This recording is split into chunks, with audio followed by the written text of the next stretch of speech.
Do it. And the site is muted. I'm hitting go live.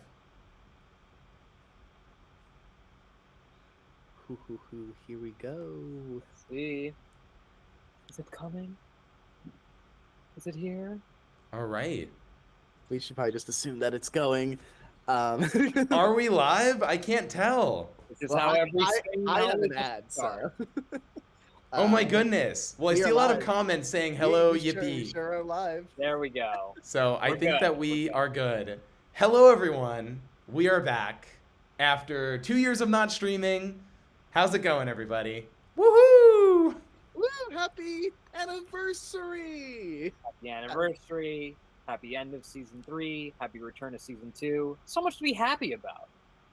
Yeah, We're a you little know. late on actual anniversary day. What was it? It was 5 days ago for the anniversary of season 1. No? Wait, 5 years ago for the anniversary of season 5 1? days ago.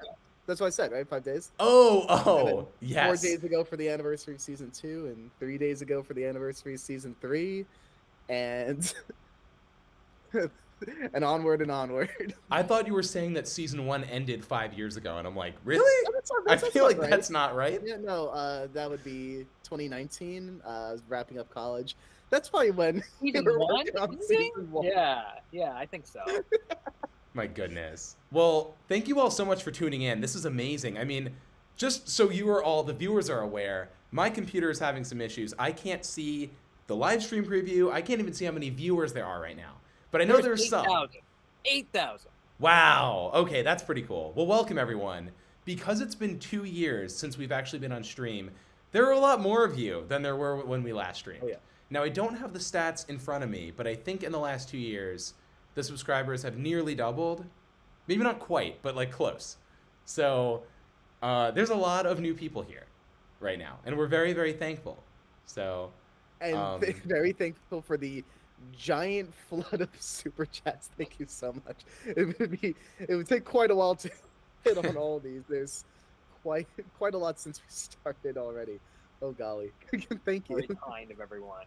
I think like my frame rate and Brian's frame rate are a little low on the stream, but like I think it kind of looks cool. It's kind of it has that Spider-Verse Puss in Boots / Wish quality to it. You know what? awesome. I think so, yeah. The invitational lower frame style, which is fantastic. There you go. It's to celebrate season 3. But because there are so many new people here, I figured it might be a good opportunity to just reintroduce ourselves because it just has been so long. I know we pop in at the end of episodes sometimes and go like, thanks for watching and stuff. But yeah, why don't we do that? Justin, why don't you go first? Yeah, what's your name, Justin? My name is Justin. I'm one of the writer-director guys on the show. I voice a few characters like Knife and Goo and Meatpad. Do the and voices. Paper Do the voices. Come on. Come on. Do Give the the more. people what they want. I play cool characters like Goo from Inanimate Insanity and Whoa! Knife from Inanimate Insanity. Wow. Hey everyone, I'm Paper, and who else do I play? Meatpad, and of course the finalist from the most recent season, and I am Silver Spoon. Yeah. Wow. Woo! I love it. So hyped to be here, and there was a super chat little thing where someone said, "Say hi to Val." Hi Val. And who else do we have here? Oh, in here. Well, my name is Brian. Writing, directing, voicing a couple different characters. I guess I could do some. There's Meatbone Flores, fresh off of his surprise return appearance in the invitational finale. In case you then saw that, Starfruit, leader of the Spoiled Lemon Band, and probably best known for Fan. That's right, your loyal fan is here reporting to you. Other fans watching live as well. But who is this third person who's speaking? I don't know who they are. Can you explain? Oh man. Well, hey everyone. I'm Adam. It's actually probably I'm trying to remember the last time I was actually on camera, but I think it's been a little bit. Well, I guess it wasn't. It was literally in the last video that we put up. So, very recent. But yeah, I am the show creator, director. I deal with a lot of the visual stuff on the show. You may also know me as Nickel from Inanimate Insanity and BFDI. And then Test Tube as well. and baseball too, and Apple. There you Those go. are my favorite characters. Wait, I have one more. And Life Ring, which I want to talk about really quick because I cannot do the Life Ring voice without basically speeding up the voice like 15%. So Life Ring is actually like the lowest voice that I do. So when I get in the booth meaning like my closet with my microphone, I'll do a really low voice like this, and this is how I talk is Life Ring. And then like we just take that and speed it up like 15-20%. So that's how we get the voice. It's kind of like a strange method. Right. That's how it goes from Raid Shadow Legends to Raid Shadow Legends. Exactly. Raid Shadow Legends. That was on Yeah. point, Barry. Good job. Thank I don't think I voice any characters that do anything with pitch modulation, except I think there's like 1 or 2 season 2 episodes in which we tried it with Knife to just see if that helped a little bit. Maybe like episode like 11-ish, and then we're like, nah. After that, we're like, eh. 4S used to be pitched down when I was a Whoopsie. young, early teenager. Probably couldn't actually get that deep with the voice. Like, still would be in pretty I close. don't think I do that. That's Maybe a little, I think. But I mean, I could still do it live convincingly enough. But yeah, I think particularly in like his episode 8, Foreseeing the Future appearance. But yeah, I mean, now it's not necessary. The maturity kicked in. You know, I As you recall. rewatched that episode recently, Brian, the episode 8, Foreseeing the Future. I don't even know why. legendary. It's still really funny. Like, 4S was really funny, even back then. Like, I liked when he's like, your votes have been multiplied. And people's like, hey, you can't do that. I just did. I always So like good. the prepared to die in 4 seconds. Yeah. There's a good timing on that. I just love how casually, too. I think OJ was like, hey, you killed my Alliance member. He's like, what are you going to do about it? Yeah. Because friendship is dumb. Yeah. That was a fun. I remember showing that one in animation class and everyone just laughing because I think it's such a depraved one. Forrest behaves very poorly, and Yeah. it's just something very very fun to watch, even if you're not that familiar with the series. Awesome. Well, I guess really quick, to clarify also, just in case anyone's here for like a huge announcement or drop, we don't really have anything like that. This is really just us coming on to answer viewer fan questions, just say thank you for supporting the show, helping us grow to, as of a few days ago, over 550,000 subscribers. Woohoo! Yay! So that is pretty awesome. But yeah, no, just really very casual. We did want to say happy birthday to our production manager, Sam Thornbury. Yay! Woo! Suitcase on the floor. in That's the room. right. Toasted. And we did also want to talk really quickly about the tour that we're doing, too, at the top. Tour? Yeah, we're doing a tour. We're doing a tour, which is awesome. So you can get your tickets now at bfdi.tv/tickets, but we're going to New York, Texas, Seattle, Los Angeles, Chicago, and Fort Lauderdale, Florida. So a lot of good stuff there. We're starting on June 29th is when we're going to be in New York. So New York is nearly all sold out. So if you want a ticket, I would get it like immediately, to be honest, because I think there's like a handful of seats left. But that's crazy. How is there a handful of seats left? That's nuts. It's amazing. But yeah, if you want more info on it or just to check out the animated shorts that announced them, yeah, obviously on both this channel and on Jacknjellify, 2 completely separate shorts, both written by our very own Benjamin Cross, who did a phenomenal job. Ben is incredible. And I have another incredible thing to show, and then I'll shut up. What? The No more Taco Adam. Plush! Whoa! Adam, you just told us nothing exciting would be happening, and then there's just all this excitement. I need I you to know. apologize immediately. Well, it's not a new announcement, but this is the Taco Plush. So if you want to be one of the first people to get your hands on it, it'll be at the tour. So there it is. Woohoo! Wow. Yeah, Nice. yeah. There's so much fine detail on that one. It looks great. It's really like the lettuce and the tomato and the face. It's just so like I haven't gotten know. mine yet. I'm so excited. mischievous. Like, how could you not want it? You know, I'm gonna throw her into a bush, and then she'll be right at home. Yeah. for sure. Um, Cool. We'll probably be this stream. We're gonna be talking and giving a lot of answers to your questions. We're not gonna be able to get to everything because there's a flood of both standard messages and super chats. But I do want to give a little shout out to It's Anne, whose birthday's today. Plus for It's Anne. Happy birthday! Woohoo! Oh god, That's it is awesome. a lot of things. But yeah, we would love to hear your little questions in the chat.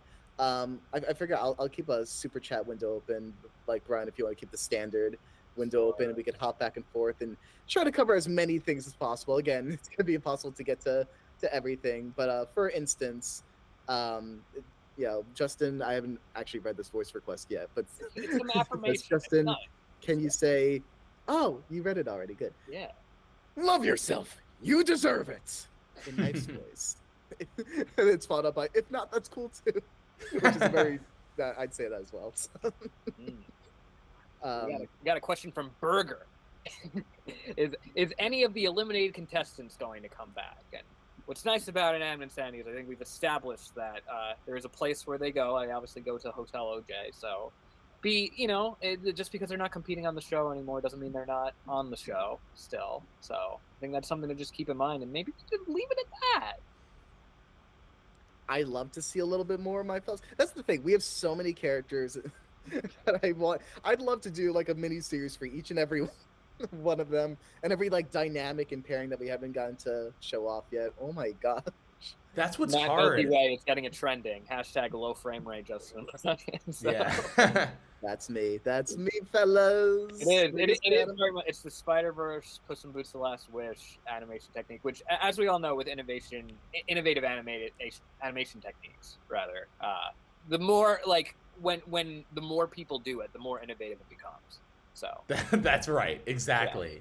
But no, I was gonna say, like, with season 3, that's a good example of like, wanting to do everything with all these characters. Like when we had created the cast, I think we were like, we kind of want no one to go, and that's why we had ultimately created Blueberry to be like first boot fodder that we could just like kick out right away, and his whole character was like, oh no. But then we wanted to do more with him, so we really, it gets tricky. Like when you have a cast and ultimately the show is set up where one person is gone every episode, like it hurts if you like everyone, it's not easy.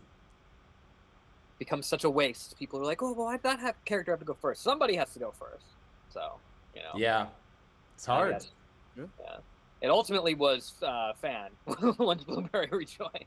So I know. That's such an obvious example. Like that hurts. Like we love Fan, but all of them had something, and that's what's tricky. Even Box had something going on in II3. So intrigue, strong, like big relationships with both Balloon and Nickel. I would say some betrayal. Obviously, it's a tragedy that took place. Probably, yeah. I think everyone wants to see more Box. So don't worry, we hear you. We see you. There are a few. Should I just keep going down super chats? What do y'all? Do it. I was thinking like the balance might be fun, but I think we maybe 2-1 kind of thing. Okay, I can't see any of it, so there's a flood in there. The flood is very appreciated, of course. I'll jump around with these. I'll start with a simple one where it's just a comment that says, from Cryptid Koi. I got that right, probably. Lightbulb's been my favorite character from any media since forever. I can't overstate the emotional effect her win or loss will have on me. And to that I say, I'm excited for all y'all to see where these characters go. It's great. Who was the character? In this case, Lightbulb. Lightbulb, okay. Well, I think this is a good time to maybe talk about season 2 a little bit. Sure, because I think I've seen a little bit of confusion. So season 2 obviously is premiering at the Inanimate Insanity and BFDI tour. So we're bringing it back. Episode 15 will be the next episode that happens, and it follows episode 14, so it will look exactly the same. The style will literally look like episode 14 did. So it's not going to look like Invitational. And we're having Sean Thurlow come back to do all the background paint, which you can kind of see already on this stream right now, behind us. And behind me. Wait, yeah, and behind Brian. Is this a new background right here? It is a new background. So the background behind is from episode 15. So sounds like things are already moving then Wow. in that case. yeah, maybe a little bit. Maybe a little bit. Maybe a little bit. It sounds like an exciting announcement to me. I don't know. It looks like it. Yeah. But no exciting announcements this. No. No more. Stop. We'll cease any joy and excitement. Zomboss writes, were there any rejected characters for season 3 that we'd be interested in bringing up? It's been a while since we touched on season 3 origins in any sense. Any come immediately to mind that you want to spotlight here? We don't need to go through it's a long list, but I have one, but let's hear it, Adam. well, we wanted to bring Starfruit back potentially as well. Yeah. Who was in the short that we released. I think it was on the Jacknjellify one that Starfruit appeared in. But yeah, he was definitely in the running. I think we were debating because Starfruit and Lifering both appeared in season 2 as like a minor role. And so we were like, oh, do we want to bring both of them in? None of them in? One that like was like, oh, here's a throwback, you know? Yeah. So we went with Lifering, but it was tough. It was a tough choice. We voted. I think I voted against it at the time. Sorry to say. I voted for it, but I like what we ended up with. What was what was the pitch behind I remember liking Magnet as a character. You want to tell us about Magnet, Brian? Oh, well, I mean, but what if something were to ever become of Magnet? Then people would be able to say, "Oh, that's the one from the stream." That's true. It's Well, true. I mean, think about a magnet, right? Magnets attract, and I think Magnet had a very, attractive personality that would have made, things seem easy, at least at first, for her. But, I think just like kind of having that natural inclination, then it makes it difficult to maybe form deeper relationships. A magnetic personality. Magnetic personality, yeah. So I think that's it. That's something for people to go off of. But yeah, that's the. We had Umbrella, who wouldn't ever open up. Was very a shy gal. We had a few ones. I feel like we were considering Frank a little bit. That came up. Or we had Shades, who was like Frank, like sunglasses, just chill vibes. We had Onion. Onion, yeah. Wow, there's so much. Yeah, I forgot about some of these. Yeah. But That was a lot of fun. We were so far, even with just super chats, we're far behind. And I apologize. We'll try to get to as many as we can. Here's a good one that I'm not sure if we're able to confirm yes or no on this, or if we're gonna have to say, we'll see what we can do on this one. But Painbruh writes, will there be subtitles on the premieres since the crowd could get a little rowdy?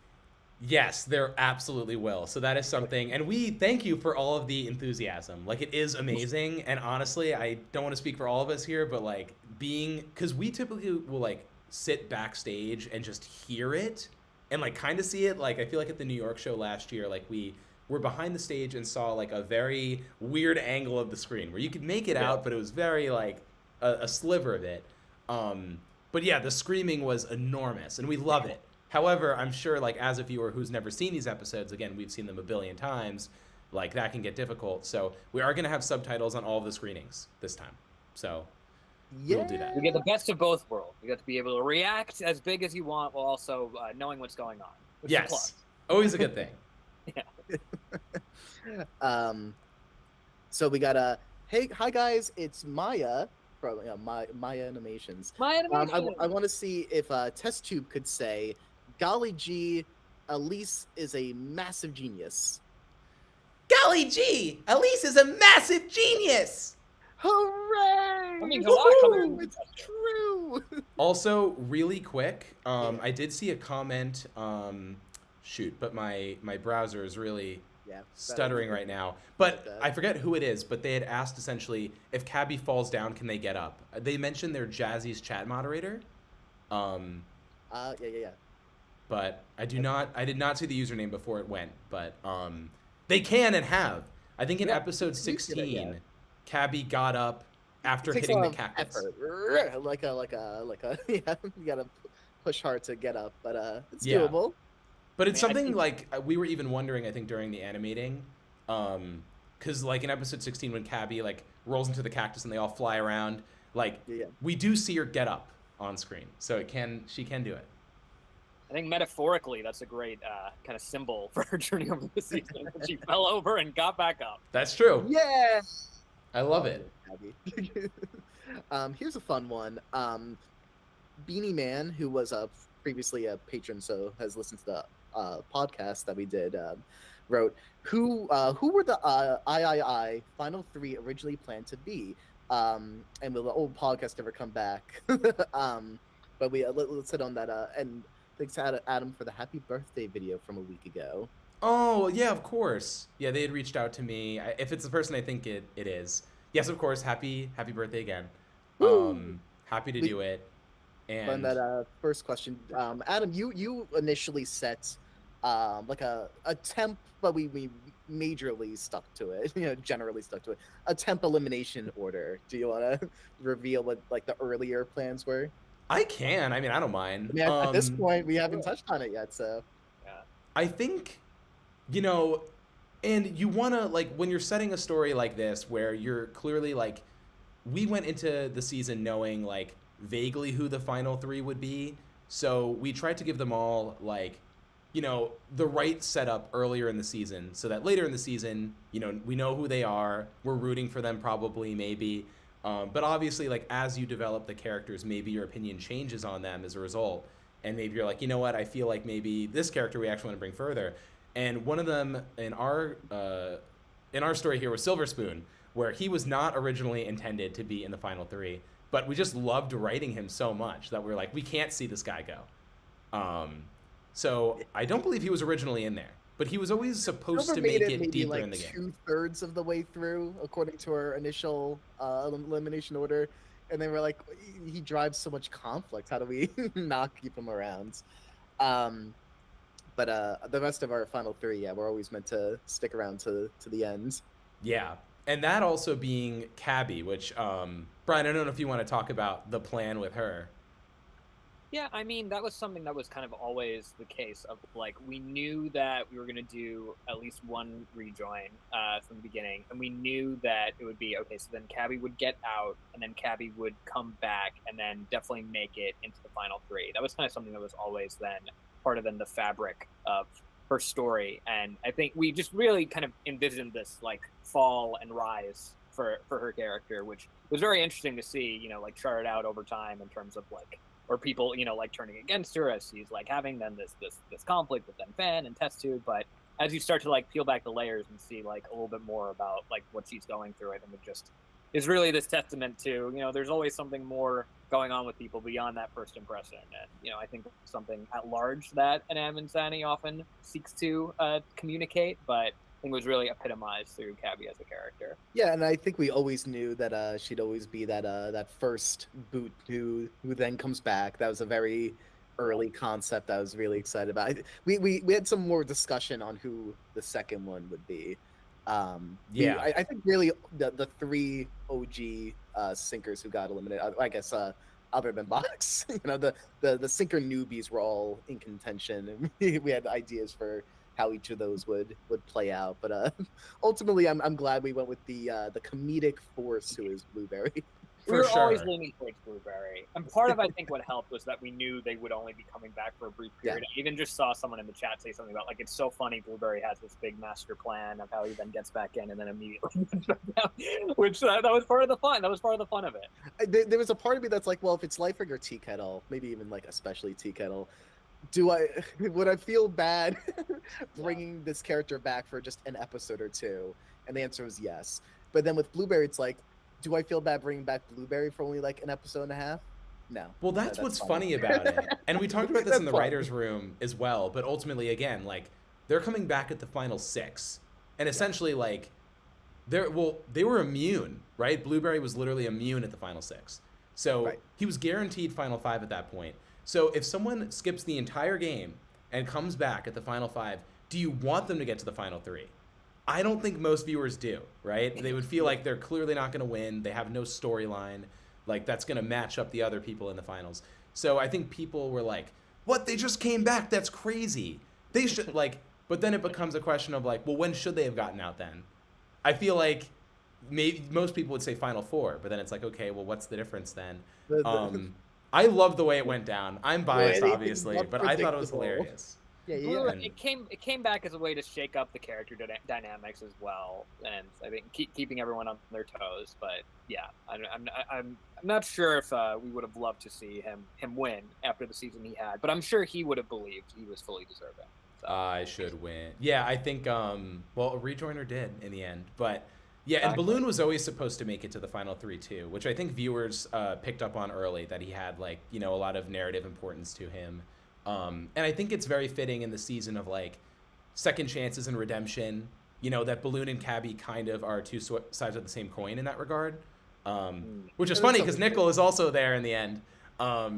So coin, there you go. Right. Can you only make friends with coins? Exactly. No! Yeah, I don't know, did we explicitly say that Nickel was going to be Final 3 at one point? No, we didn't. Yeah. We didn't. Yeah. So that was then a thought, but yeah, I think it was about, can we represent the full scope of the season and its cast more with who's making it to the end. I think we It's couldn't have okay, picked better, TBH. I think it Yeah. worked out fantastic, but obviously we're incredibly biased, and so take all of that There's with a grain of never a salt. necessity to get in one person from each team, but I'm glad we did because It worked out that way, yeah. it, you know, it's again, yeah, it's like you said, the full spectrum of the story. We're pretty behind on super chats. Cool. Which I mean, like I said, we're not gonna be able to get to everyone, but I do want to try to scan through a few of them quickly that are questions. Michael Filer wrote, "Will you do anything in North Carolina?" To which, yeah, Okay, well- here's the thing. Oh, I'm okay, assuming they're talking Yeah, sure. about the tour, right? probably yes. It really just comes down to, do we feel confident enough that we have enough viewers in that region that will come out? Right. And that's, you know, we get questions all the time. I would love, if it were up to me, we would go everywhere. Everywhere. You know, people Yeah, talk I a lot love it. about going international as well. Like, I know we have a lot of fans in London and the Philippines specifically too, and that would be amazing. But, you know, going on tour, you know, essentially you need to feel confident enough that people will come out and buy the ticket. Right. And if you don't, then it's a little bit, you know, nerve-wracking, just in terms of like, you know, spending the money to make it happen. So the answer is, we'd love to if we feel we have the viewership. But yeah. We've seen the scale be raised over time from like one location to 2 locations, and now so much. So ideally, then it could just continue in that direction. So obviously, every fan everywhere is important. We could just, whatever we could do to get closer to everybody would be nice. For sure. Miss Steve wanted to congratulate us on 550,000 subs. Yay! And is asking, will any past plushies ever come back into stock in just a broad sense? Yeah, we just had Yin Yang return to our store, who unfortunately, we did open the pre-order for about 2 weeks and closed it. And we do this just to kind of assure we're ordering the right amount. But we will definitely have past plushies come back. And we may run a poll soon in the future to see like who is most wanted. I know Yin Yang was the one that I had seen the most, and that's why we had brought him back. But yeah, absolutely. Inanimate Insanity's most wanted. Yeah. Yin Yang was bigger than ever as well. Well, yeah, that was a big surprise at the time. But I can go grab him. So I can show him. Okay, do that. Real quick, Brian. Let's try to speed run some of these. Go for it. Scar Edits wrote, did Meatpad actually quit? It's a great question. I feel like that's something that maybe we could seek to delve more into as the story continues. But it seemed like he did leave on some not so great terms. Yin Yang, let's now Yin Yang has arrived. Yin Yang is excited for that. Yin Yang is excited for the next super chat that says, say anything about the Page A ship, which Yin Yang was just doing a little dance. So I think Yin Yang is a big, Nickel's an even bigger Page A shipper. I am a big Page A fan. Whoa! Woo! Yeah, we got a question from Inanimate Insanity. Wow, you too. Asking if Bo will ever make an appearance again. We're not gonna touch on what could be considered a spoiler, but I think in an ideal world, we'd see a little of everyone again. But Bo did make an appearance. that'll come to be seen. What were you saying, Brian? Bo did make an appearance in Invitational, so That's true. All around. Her voice and hands. That was pretty wacky. that was a lot. Yeah. We'll have to hold off for a good while longer. There's so much exposure. Jay, the crier 777777 wants Silver to say, "Ya slay queen, go off, girly." So that was pretty exciting. Hit the slay button. Oh, I love it. Hit the slay button. Hit the slay button. Starry Sharks wants to know if Trophy and Knife will make up. Well, what? Maybe. Well, I'll just say with Trophy and Knife, like they will have an interaction again. So don't think they'll never talk again. Maybe it's we can't fire Adam for spoiling things. I guess he's allowed to do that. It has been written. It has been. One Nerophobes wrote Justin, could I get a happy birthday? It's the 26th. Happy early birthday! Happy early birthday! Everyone join it. Happy early birthday! Happy early birthday! Of April or 26th of like another distant month? Both. So Good. Kajek 12 Piggy Glitches writes, out of every character, who is your favorites? Well, I mean, I don't have one, but I'm trying to think of a funny answer. Yeah, that's kind of where I'm at also. I'm like, I love all these characters so much. How do I just choose one? Today it's Bod. How about that? It changes by day, right? This very second, my instinct is Bod. Cabby's pretty great, and I feel safe saying that now that she's won. So yeah. I'll say Tyler Bombard. Tyler Bombard is my favorite character. Nice. Adam, who do you prefer between Bungard and Bombard? I guess that kind of answers it, but we've seen less of Bungard recently. I think Bombard has more dimension to him personally, so I'm gonna go with Bombard. Okay. Oh. Not a fan of the Brian voiced character, I see.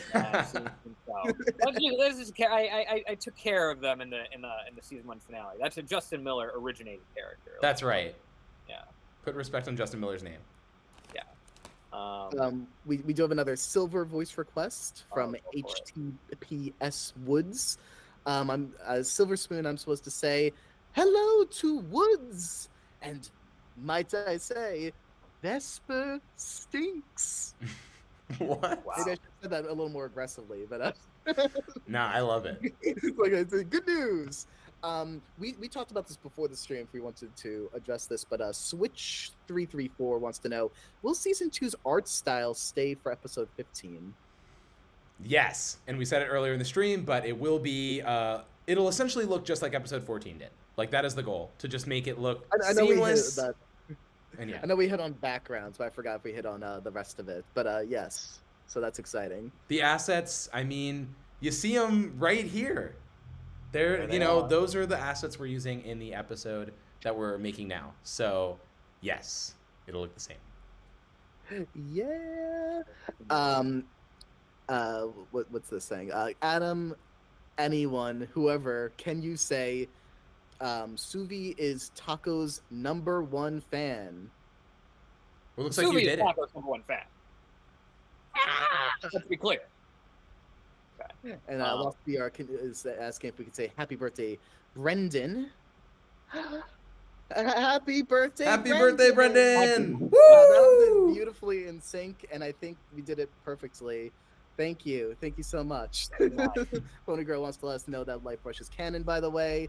Aries going to Fort Lauderdale. Skittle wants to know, will the season 1 debuters ever get the chance to be in the spotlights? Yes. Hey! Yes, that has also been written. Artificial Deluxe wants to say congrats for 13 years of Inanimate Insanity. What's your favorite voice role to do in II? Oh man, thank you, Artificial Deluxe MVP. Yeah. I don't know. That's hard. I think I'll go back and forth on that.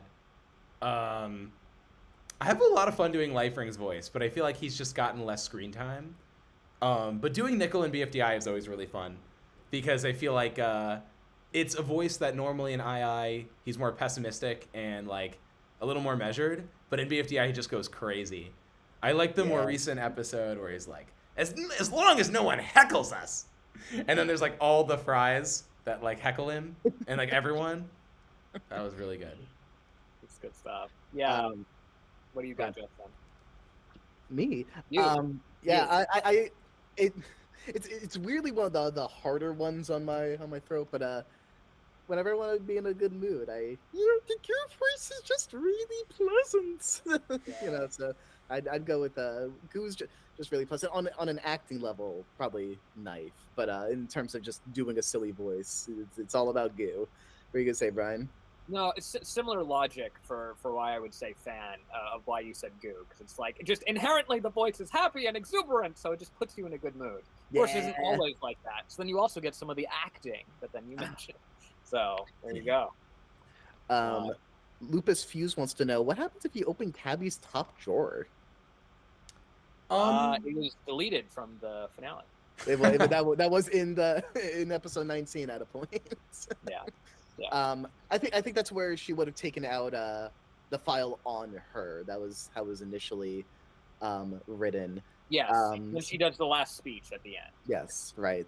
Yeah. That is really cool. It is really cool. I feel like the way it clearly happened in the episode, like there wasn't like a beat assigned to that moment, so it would have been really distracting, probably. Could have been, yeah. But if there was like a beat made out of it, I think that could have been great. That episode, I mean, for people who don't know, episode 18 and 19 were written as one episode, and Justin can speak to this way better than I can, so I'm gonna let him do that. Well, I mean, yeah, that's pretty much all there is to it. We wrote it in a way, meaning I guess I wrote it. But these two always give great notes. I wrote it in a way to make sure that like it was a pretty long episode, and that was pretty evident from early in the process of putting the episode together. I wrote it in a way that like if we needed to split it up, there would be a point in the episode like right in the middle where that we would exactly know where to go about that. I think after we read the script for the first time, our first instinct was, let's just make it all one thing. And then as time went on, we realized that it might be more fun to split it up, make an event out of it. But I think any which way to go about the viewing experience of it is a fun time. I hope you all enjoyed it. Yes. It was a lot of fun to put together. You did a phenomenal job. Yay! We didn't really answer the question, but maybe we'll show it one day in a different form. So maybe it'll go about differently. Yeah, I think it was a mystery the fans kind of drew into that we weren't necessarily looking to actively build up ourselves, but appreciate the enthusiasm around the subject nonetheless. Sox wants to know if we like the rock band Alice in Chains. Anyone hear of Alice in Chains? No, not at all. Next question. Thank you for the question. Next question. Nothing to add. Whatchamacallit? Republic of Ends wants to know when the BFDI meetup event started and how we went about going about it the first year we did it. Can you remember that far back, Adam? It's so hard. I do remember it though. The first, I believe it was either 2016 or 2017, but essentially me, Carrie, and Michael agreed to all go to VidCon, and we basically put out a little announcement like if anyone wants to come on down. And this was in Anaheim, California. I think we had like 15 people come at the time, which was really cool. And that is the first time that Carrie, Michael, and I had even met in person at all. Right. So now that I'm thinking that far back, it had to have been like 2016, I think. Yeah, it was 2016. So that was like in the lobby of a nearby hotel. But like clearly, even with 15, 20 people, when you're all congregated in a hotel lobby, like it's noticeable. So they were like, hey, are you supposed to be here? You going anywhere? And kind of like pressured us to get out of there, which I get. So we were like, okay, well, if this is something, clearly we have 20 people that, maybe had come out, maybe more people want to come out if we have an established thing for it. So 2 years after that, I think in 2018 is when we had the With Love Marketing Cafe first ever meetup that we deemed like the BFDI and II meetup. I think that was like the official one. And that one had, I think, like 200 people come out. So that was like essentially in the back area of a cafe. Or actually, no, sorry. And if I'm talking too long, please stop me. But I mean, we love hearing from you. So, okay, I'll be quick. Whatever feels right. I'll run through it. But essentially, we rented the cafe space out on like a rental website called Peerspace, which is what a lot of people use to like rent spaces for a few hours. It asked how many attendees you think would come. And we put like no more than 50, because I think that was like the max you could put. And so we rented out the space, and I genuinely thought like that many people would go. I didn't think that many would. But clearly we had like 200 people come, so the cafe was shocked, and they were like blown away by it. So, and clearly that helped with them selling food as well, and they were like pretty happy about it. So we ended up going back in 2019, where we had probably like 300 people come out instead. Wow. And then obviously COVID had happened, and we didn't have another event until 2022, which is when we had the one at MG Studio, also in LA. And that one was, through those 3 years, our audience grew a lot. And I think we had an estimate that like 3,000 people had showed up at the 2022 one, which blew our minds. And we clearly were not set up to have that much demand.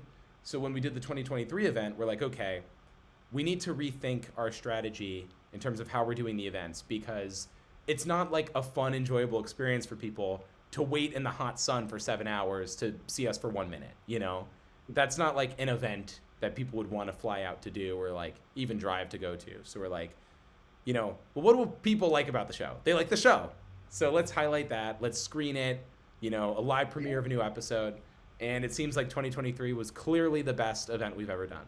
So I think it was the right choice. And sorry for rambling so much, but I love talking about this stuff. Definitely. The feedback we heard.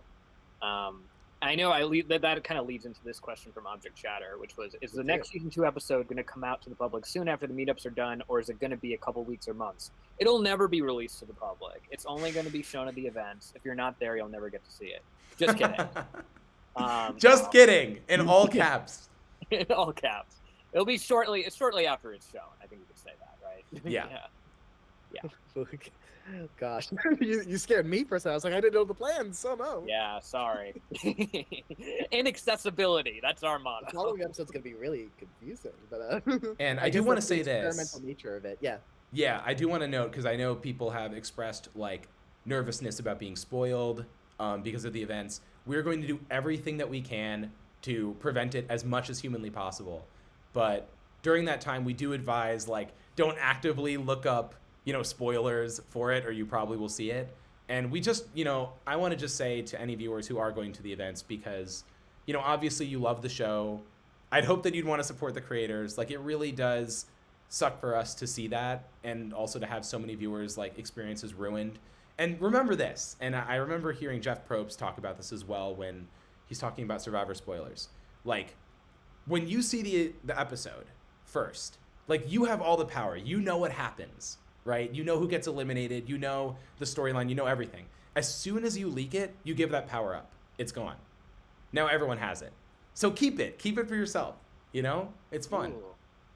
Also, please don't spoil things. We work really hard on them, and this is our everything. I like that we had like kind of the ethical appeal and also like the selfish appeal. Like, Yeah. So we're all covered. Why else am I here? Yeah. Please. Which we call it. We also have a question from Skull Blitz that says, "Hey, Core 3, in II14, when Nickel and Balloon were talking, Nickel says that they all got turned into icicles in the maze. Wasn't it only Nickel?" To which I say, I mean, that was a pretty, right? I think we had a conversation about that when we were writing Spring on the Breakfast. That's a pretty like intentional thought of like, well, Nickel is seeing that was Nickel's perspective and memory of the moment. Oh, And I think we wanted to kind of paint in that moment that Nickel wasn't really as doing as much to empathize with others that he could be in that situation. So it was nice to kind of punctuate that with him. He only remembers himself being frozen. He was thinking that that's how everyone experienced it. A little punctuation to that moment. Oh yeah, memories are all dilute. I mean, Balloon of course like leans in with like, I thought you hated like the experience, which definitely very much did. I mean, that's something that we get into even with in the episode before that with like the file on baseball and like what was sort of and people were like, oh, is this like sort of like taking into account Suitcase's role and what happened between them, the alliance. And I think it was very much like we're seeing it through a specific perspective and recording of events, and not necessarily the way it actually transpired. And I think getting back more into the true nature of how it all shook out will be something that will be returned to as season 2 is returned. And that's the tricky thing about writing characters too, is obviously as the viewer, you have all the information on every character. You know, like every conversation they've had with everyone, but the characters in universe don't. So you have to write it as in, like, you know, given the info they have, what would they think and what would they say? And that can be tricky, you know? But yeah, I think Brian, we know a lot more than they do. Yeah. Yes. It's like who knows about there being aliens? Who knows about there being ghost foe? There are several things where it's like the audience knows all of this stuff, but do all the contestants know? We have a Clowntown USA wondering, what do you guys think of Salt? She's my absolute favorite. I'd love to hear your thorough opinions on Salts. Can we get some opinions on Salts? Love Salt and Pepper. Writing the Fantastic Features that really showcased S&P, Salt and Pepper as Standards and Practices, was definitely just a career highlight for me, I would say. Lexi does an incredible job. We have Ultimate Reality Show. I think they're underrated comedic faves. You know what's funny too? They're very much like the object they are, Salt and Pepper, because I feel like, you know, if you just eat a bucket of salt, you're going to be like, ugh. But like in small doses, like, you know, mixed in the things, I think they really elevate the humor and just kind of the overall positivity. You know, I thought you were going to say that one is salty and one adds some spice, but I thought so too. I would gladly take buckets of salt and pepper. The more the merrier. The more the merrier. Just shovel it in. Shovel it in. Yeah, exactly. I thought this was a good question from Supersonic Guinea Pig Girl. When you started writing season 2, did you know it was eventually going to get more serious, or did it just turn out that way? Turned out that way. It turned out that way. Yeah, you don't like necessarily set out to be like, oh, we really want to earn the Cerebrus Syndrome TV trope page, or you know, like it's just kind of something that naturally evolves. It's like my favorite trope, by the way, so it works for me. But, I think it's just kind of exemplary of like what stories we want to tell in that moment, and that goes throughout the show. And our tastes change. I see a lot of people understandably being like, oh, you could tell when they got into Steven Universe, which is my favorite show. I think of it more as like a one, like especially when it's first happening, like a vibe of like wanting to kind of be in that like Pixar sphere more so than Steven. I don't feel I hear that one as much. But what do you think? No, it was before, I think, because like we were starting to get into, and obviously, you know, like outside of Western animation, you'll see animation on television that'll take a more mature tone. But at least from what we had seen, you know, like you have your Avatar: The Last Airbender, but like we were just starting to get into like Gravity Falls exists, Steven Universe exists, but like those were like things that were starting up while we kind of were already actively then working on the show. So at least for me, I think part of the writing approach came out of a desire to see that kind of animated series be put out. And I think there's definitely a lot more of these shows that balance the drama and comedy now that are targeted towards, you know, both kids and adults. So it's great to see that space extend. But yeah, what do you think, Adam? No, I mean, I second all of it. And I think too, like, yeah, I mean, it also comes with a matter of just being transparent, like our age as well. Like as I think we got older, we had more interest in telling certain stories than others. Because when season 2 had initially premiered, again, which we had recently put in the community tab 11 years ago, you know, we were a lot younger than we are now. And so some of the things that we felt more interested in commenting on or discussing just changed over time. But I think that's kind of cool. And I think that's part of the appeal of the show too, is like, yeah, you look at episode 1 of season 1 and then episode 19 of season 3, and there's a very clear difference in terms of like the quality, but also kind of like the way the storytelling is, you know? So I think it's just part of the appeal of the show too. Yeah, no, it's very much an evolution over time that I think, you know, you kind of have to just gravitate towards what's the stuff that you're interested in pursuing. If you're not having a ball, what's the point? And all. Yeah, and the typical writing thought is, if you're having fun with it, someone else will as well. So I like yours more. I like that it's a reference to the show that we work on. Which we call it. I Eat Toothbrushes really wants to know if MePhone and MePad would consider themselves related at all. If anyone has any insight on that. It's a big thing that people I think ask about between like the Meeple devices, and I think it's hard to like it's hard to do it as like a one-to-one compared to like family members and like human beings, but obviously they are all related in the sense they all come from the same company, and you know, MePhone 4 and MePad have both kind of escaped what seems to have been a somewhat perilous situation. Thankfully, MePad didn't have to really live through it, but MePhone 4 certainly did. So that I think only increases the connection further. But yeah. Yeah. That dude NetGen wants to. Well, it's kind of a command here. We gotta make fan propose to test tube. I don't know if they mean right now or in show. Let's do it now. Okay. I didn't have anything prepared. I don't know. Let me see. Test tube. I think our relationship has progressed to the point where we're just, you know, we've taken care of different children together. We've bonded together a lot over the show, and I just think, you know, maybe we could, you know, just keep doing what we're doing. What do you think? Wow, that wasn't as romantic as I wanted.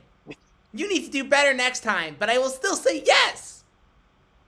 Yeah. I mean, I don't know what next time would be if you said yes, but can you do the OJ1 Inanimate Insanity cheer as a result of that outcome? Oh yeah, okay, hold on, let me see. I'll give the full, because people were asking for this, because they now know that the fan scream is the tail end of this line. It was like, Jay wins at Inanimate. Hey, there you go. That's it. We almost heard that. So yeah, it peaked a bit. That's okay. Well, what do you know? Which we call it. James Tunes wants to note that they hope that an Inanimate Insanity invitational OST comes, which I would be cool. Eduardo wants to write I genuinely do like Box. What would you say was his arc/purpose in season 3? And if the tragedy never happened, what team would have lost the egg drop challenge? Oh, that's a really interesting question. But I really loved Box's role in the season because obviously it was a fan vote, and for whatever reason he was voted in as one of the contestants. So we're like, what can we do with him? And I think his role was to basically shake up the sinkers. And what's cool about that too is, you know, he's just a box. So essentially they're all projecting onto him what they're trying to convey without actually doing it themselves. So, you know, it's a lot of like, well, Box wants to do this, but it's really what they want to do. And so we see that in a lot of scenarios. It even like parlays into Test Tube and Cabby's relationship a little bit, where they feel regretful about what's transpired. But yeah, and obviously seeing that Nickel and Balloon end up going so far in the season, I think that it was a good way to, you know, bring the relationship to the forefront in a fun way. But who would lose the egg drop? Well, I think we know the answer, right? Well, it'll be the Thinkers, right? We The saw Thinkers. it. Yeah. Who would they vote out? Would the Thinkers plan to make Yin look like an egg? Yeah, but I think they'd get caught. I don't think that plan would work. So I think they would have lost, and I feel like, given what happened in the 4th episode, I feel like Silver would have gotten voted out, right? Like, logically. Or does he use some trickery again? I think, yeah, the most likely scenario is Silver is out. But the floor was the one who miscounted with the box. Mm. That's true. That's a mess up. Silver dropped it. Thinker's the one who kind of Silver kind of became the team captain a little bit during this challenge. I don't know if that helps him, or or maybe captained them to failure. So I don't think so. Okay, Silver's out. What a weird alternate timeline that becomes. Yeah, it's. I hate to say this, but maybe it was a good thing that Box fell down that hill. Korean Koch. I'm sorry, I shouldn't have said it. Can I take that back? We're not live. We're live! Hate to break it to you. Yeah. Ooh. So we got Cherry Bapon. Chari Bapon. Your name is cool. Hello from me and my partner Cilantro. Love season 3 a bunch. Do you have any fun facts about bots? They're my absolute favorites. I think we talked a little bit about the concept that we'd show maybe bot like doing some do fun events, being like the event planner for the library at a point. There's no way, like, no way to fit every little idea we had for the library in that little tight space. But I think that'd be a fun space for Bot. But also, I could see Bot, being a big writer of books for the library, like Cabby is. Maybe that's where you can get into the monster hunting tendency a little bit more. Monster hunting, or just writing down fictional monster hunting adventures. I think Bot and Cabby could be a fun, like, authorial duo. Some fiction to go with Cabby's facts. There you go. Running that all off the top of my head. Fun facts are always fun because it's like a I'm gonna some lore real quick. Well, and part of it's just like, usually when we come up with something, it goes into a script like right away. So I'm like, I have to like think back to some older things as well. Sometimes you write it down and it doesn't end up in the script until like 10 years later. So. It's true. That can happen. Angel writes, love II, just one thing. Will we get any more Cabby? Her something warmer comment from the exit interview, her parents, her library. I'm so happy she won though, but there's so many unanswered little things. Hey, does anyone? Stay tuned. Stay tuned. We don't just, it's not like we forgot. I feel like, the only thing that can be said is when we write a line like that and it isn't resolved in the finale, it isn't because we've forgotten that it's been said. It's just that there are things that we need to explore in a later episode. So, yeah, that's all I'll say. That's all I want to say. I feel like it'll be obvious when it happens, Whatchamacallit, Prismation, someone will get that right. Wrote, so excited to see you in Chicago for the tour. Any chance we'll get more musical numbers? You'll see. We'll see. No and then more it's music ever. There's not going to be an instrumental score either. It's going to be completely silent. Ooh, I like that. Mixes things up a little bit. Then they want Fan to say, "That's my oomph." Well, you know how it's OOMF. One of my friends. No, I'm terminally online. No, listen. What I'm trying to get at is I'm not sure how it's pronounced. You say, well, I guess in this case you'd say oomph, right? Or would you say one of my friends? That's my oomph. I say that all the time as I'm scrolling through different websites. Well, let's get a clean one that I'm not talking over. Okay. That's my oomph. Fan is, of course, talking about tissues in that moment. Whatchamacallit, what is one season 2 character? This is from Chloe, by the way. You wish made it further in the season, into the lore heavy part of season 2. Soap. Yeah. I think we constantly come back on. Dang, if only we could have got Soap sooner. Soap almost lost a box. Like, yeah. Soap had a tough run. If Soap lost to box, we wouldn't have gotten Keep on Cleaning. Yeah, that's true. Think carefully with your vote. Well, that's not true, Brian. Box just would have sang it, but it would have been the same. Oh. Yeah. That's yeah. I wasn't being fair. Come on. Yeah. So. Our son wanted to write. Me and my bestie are such big fans, so just wanted to say thank you for such amazing content. Have a great day. Also, another just a non-question comment. David Galbraith, right? Hopefully I got the right. LCSW writes, "You are one of the best object show creators ever. That inspired me to make my own object show called SKOS." Nice. So I think everyone should check that out. There you go. Cool plug. Cosmo writes, question: how long was the 4S cameo in the season 3 finale planned? Ooh, that's been something that's been discussed for a long time in terms of how could he make a reappearance. If he could it be tasteful without kind of robbing the impact of that glorious season 1 finale moment where he sacrificed himself. So I think there's been ideas percolating for a very long time. I'm sure I've written a number of passes over the years too. Just like if MePhone 4 and MePhone 4S could have some sort of conversation between themselves, even if it's not necessarily. We talked for a long time about the fact that 4S parts of consciousness would be circling in Mi Phone. It'd just be a question of when we would want to at least first tap into that. And I think when we were outlining the season 3 finale, it was like we talked about it, but in the first pass of the outline, it didn't feel right. And then I think when we started digging more into the story and had a more finalized outline, we hit the point of like, well, no, now we're seeing that we're kind of connecting the dots and making this a story of Mi Phone's reflecting on the past finale, and also has concerns about what would eventually be the ending of season 2's, in that finale.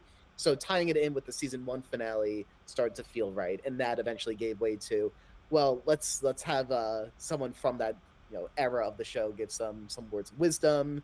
I mean, it was fun to tie it all together. It's we haven't gotten to reflect on season 1 finale in quite a bit. A lot of season 3 was a season 2 reflection, or at least season 2A, if you want to call that reflection. Right, or just in its own little pocket. Yeah, because I think that was always my concern of just like it needs to feel like it's relevant to what's going on.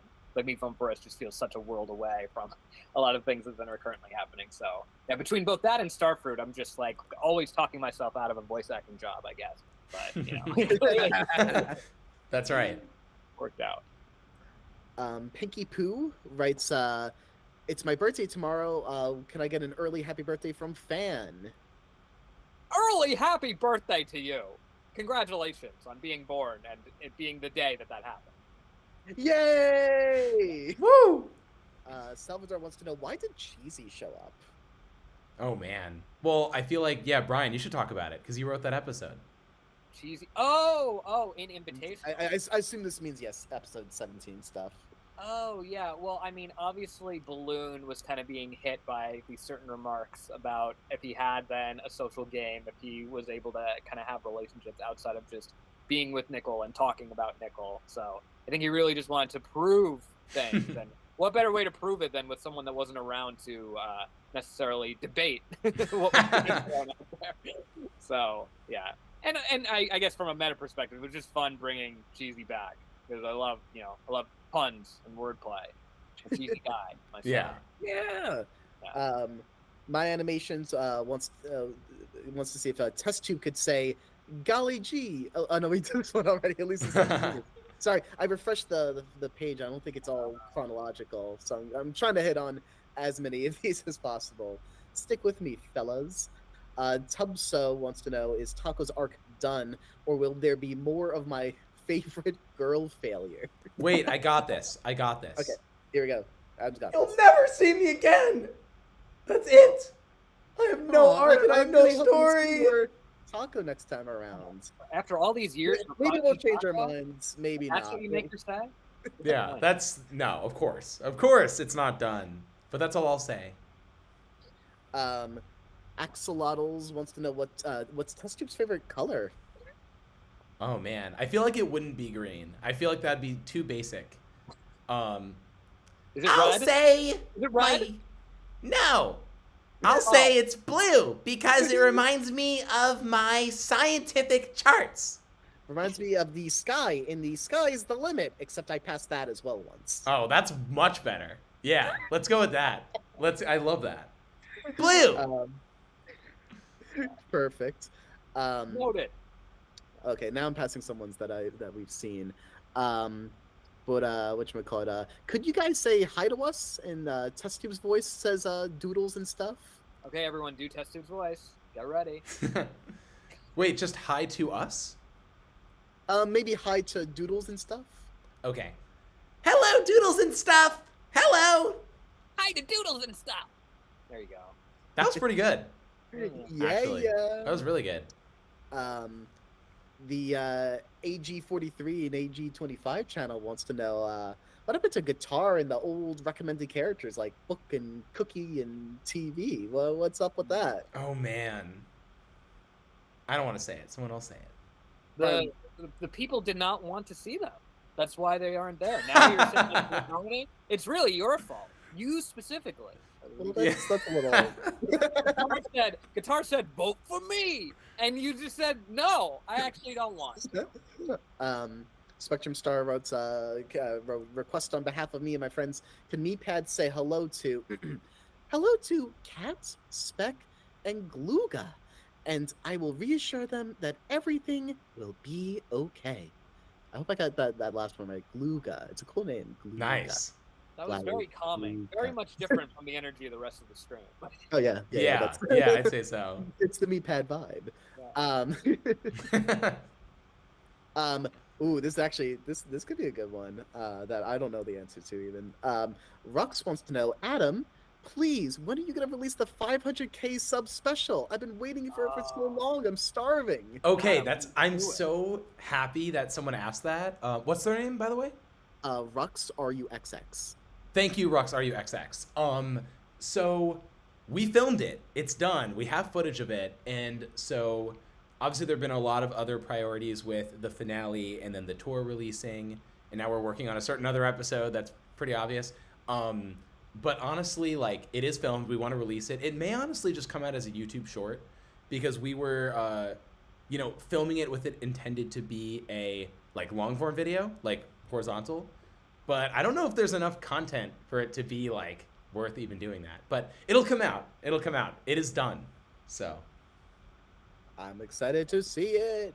You got to set a 1 million subscriber goal now, Adam. I know. What's gonna top that? It has to be something twice as embarrassing because it's twice the amount of views, or subscribers. And honestly, I feel like it wasn't that embarrassing in the moment because when you're in Hollywood, there's so many people dressed up in funny costumes. So I don't know.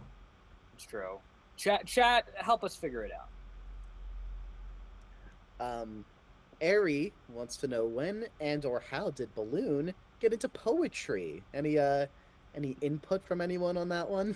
I feel like an organic way to look at it is obviously he was kind of writing notes when he would try to talk to OJ about being let back into the hotel. So I think you kind of going into that as a way of expressing himself. I think that was his sort of entry point, his gateway. Yeah.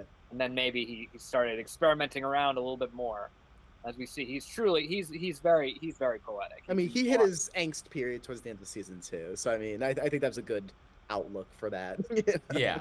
Did. And then Charles Tube 4D asks a question that confuses me. Do you think what happened to Pin and BFDI 11 is what happened to Box?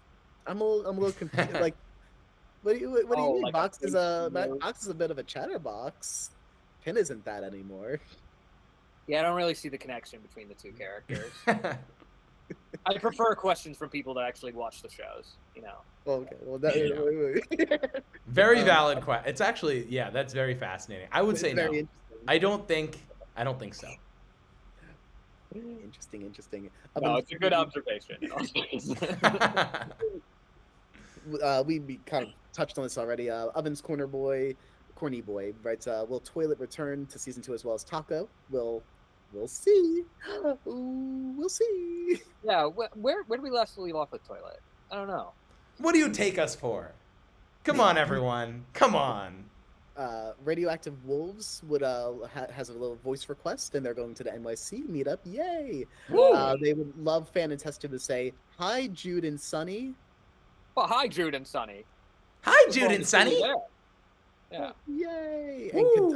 And also from one of our phobes, can test tube say, happy B-Day, Zairu. Oh no, can she? Happy B-Day, Zairu! She can. Zairu, yeah. Okay. Zairu! Yeah! There's a pronunciation guide, and I appreciate that. Thank you. Which we call Lilb writes, why was Mickey Mouse in the tour video? That was not Mickey Mouse. That was Steamboat Willie. That was Steamboat Willie, of course, yes. I don't want to talk about what recently happened with Steamboat Willie because I'm sure a lot of people don't know. Brian loves lore dumping. Go ahead. Entered into the public domain. This is something that Disney had been fighting against for a very long time, to the point that they were kind of infamous for having done so. And it really seemed like it would just never happen. Like they would just always find a way to make it so that Mickey Mouse in any way, shape, or form would not be able to enter. But sure enough, here we are. We entered into this.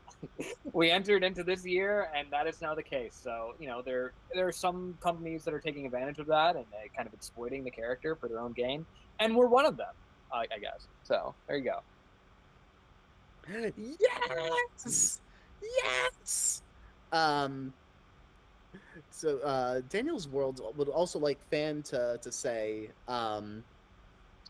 hi Bembers. Okay, is that it? Yes. Hi, members. Hello. I like Yay! members, but them. So we got here. Oh, we got a little thing here. Okay. Try to get to as many of these as possible, fellas. Like Coconut writes, can't believe I could see light bulb again. Yippee! To which I'm very excited about. Oh, Lightbulb doesn't appear in episode 15, obviously. Why can't anyone appear in episode 15? Of course not. No, none of them do. No one What? does. It's a black screen. That's the Well, that's episode. gonna make for a very exciting meetup event. Yeah. Gluga writes, will you ever elaborate on walkie-talkie? And can Justin say, I love you, Wilson, in Silver's voice? Wilson is my buddy. He likes Silver. So the question is, will we elaborate on walkie-talkie? And yeah, I think we'll touch on walkie-talkie at some point. I mean, like, we'll touch on everything at some point. I think everything will be very clear in the future. That's all I'll say. Okay. Yay! Ricky Creation, this is probably when we were actually talking about this like an hour ago. Blueberry should have been in the final 3. So maybe we should have rethought that one. Maybe we should do a YouTube community poll. Do you think Blueberry should have been in the final 3? And see what the result would be. Post I it right wouldn't now. think he'd Let's fare do it. super well. But I don't know, maybe not. My way. Yeah. Yeah. I wanted to thank Goofy Gooba for the big super chat that doesn't have any text on it. You're cool. Thank you. Thank you. Sky writes, hi, II crew. Was wondering if you have any lore about Silver and Candle's inner flames or something along those lines. I really find them interesting. I'm trying to think of things that we haven't actually kind of explored off the top of my head.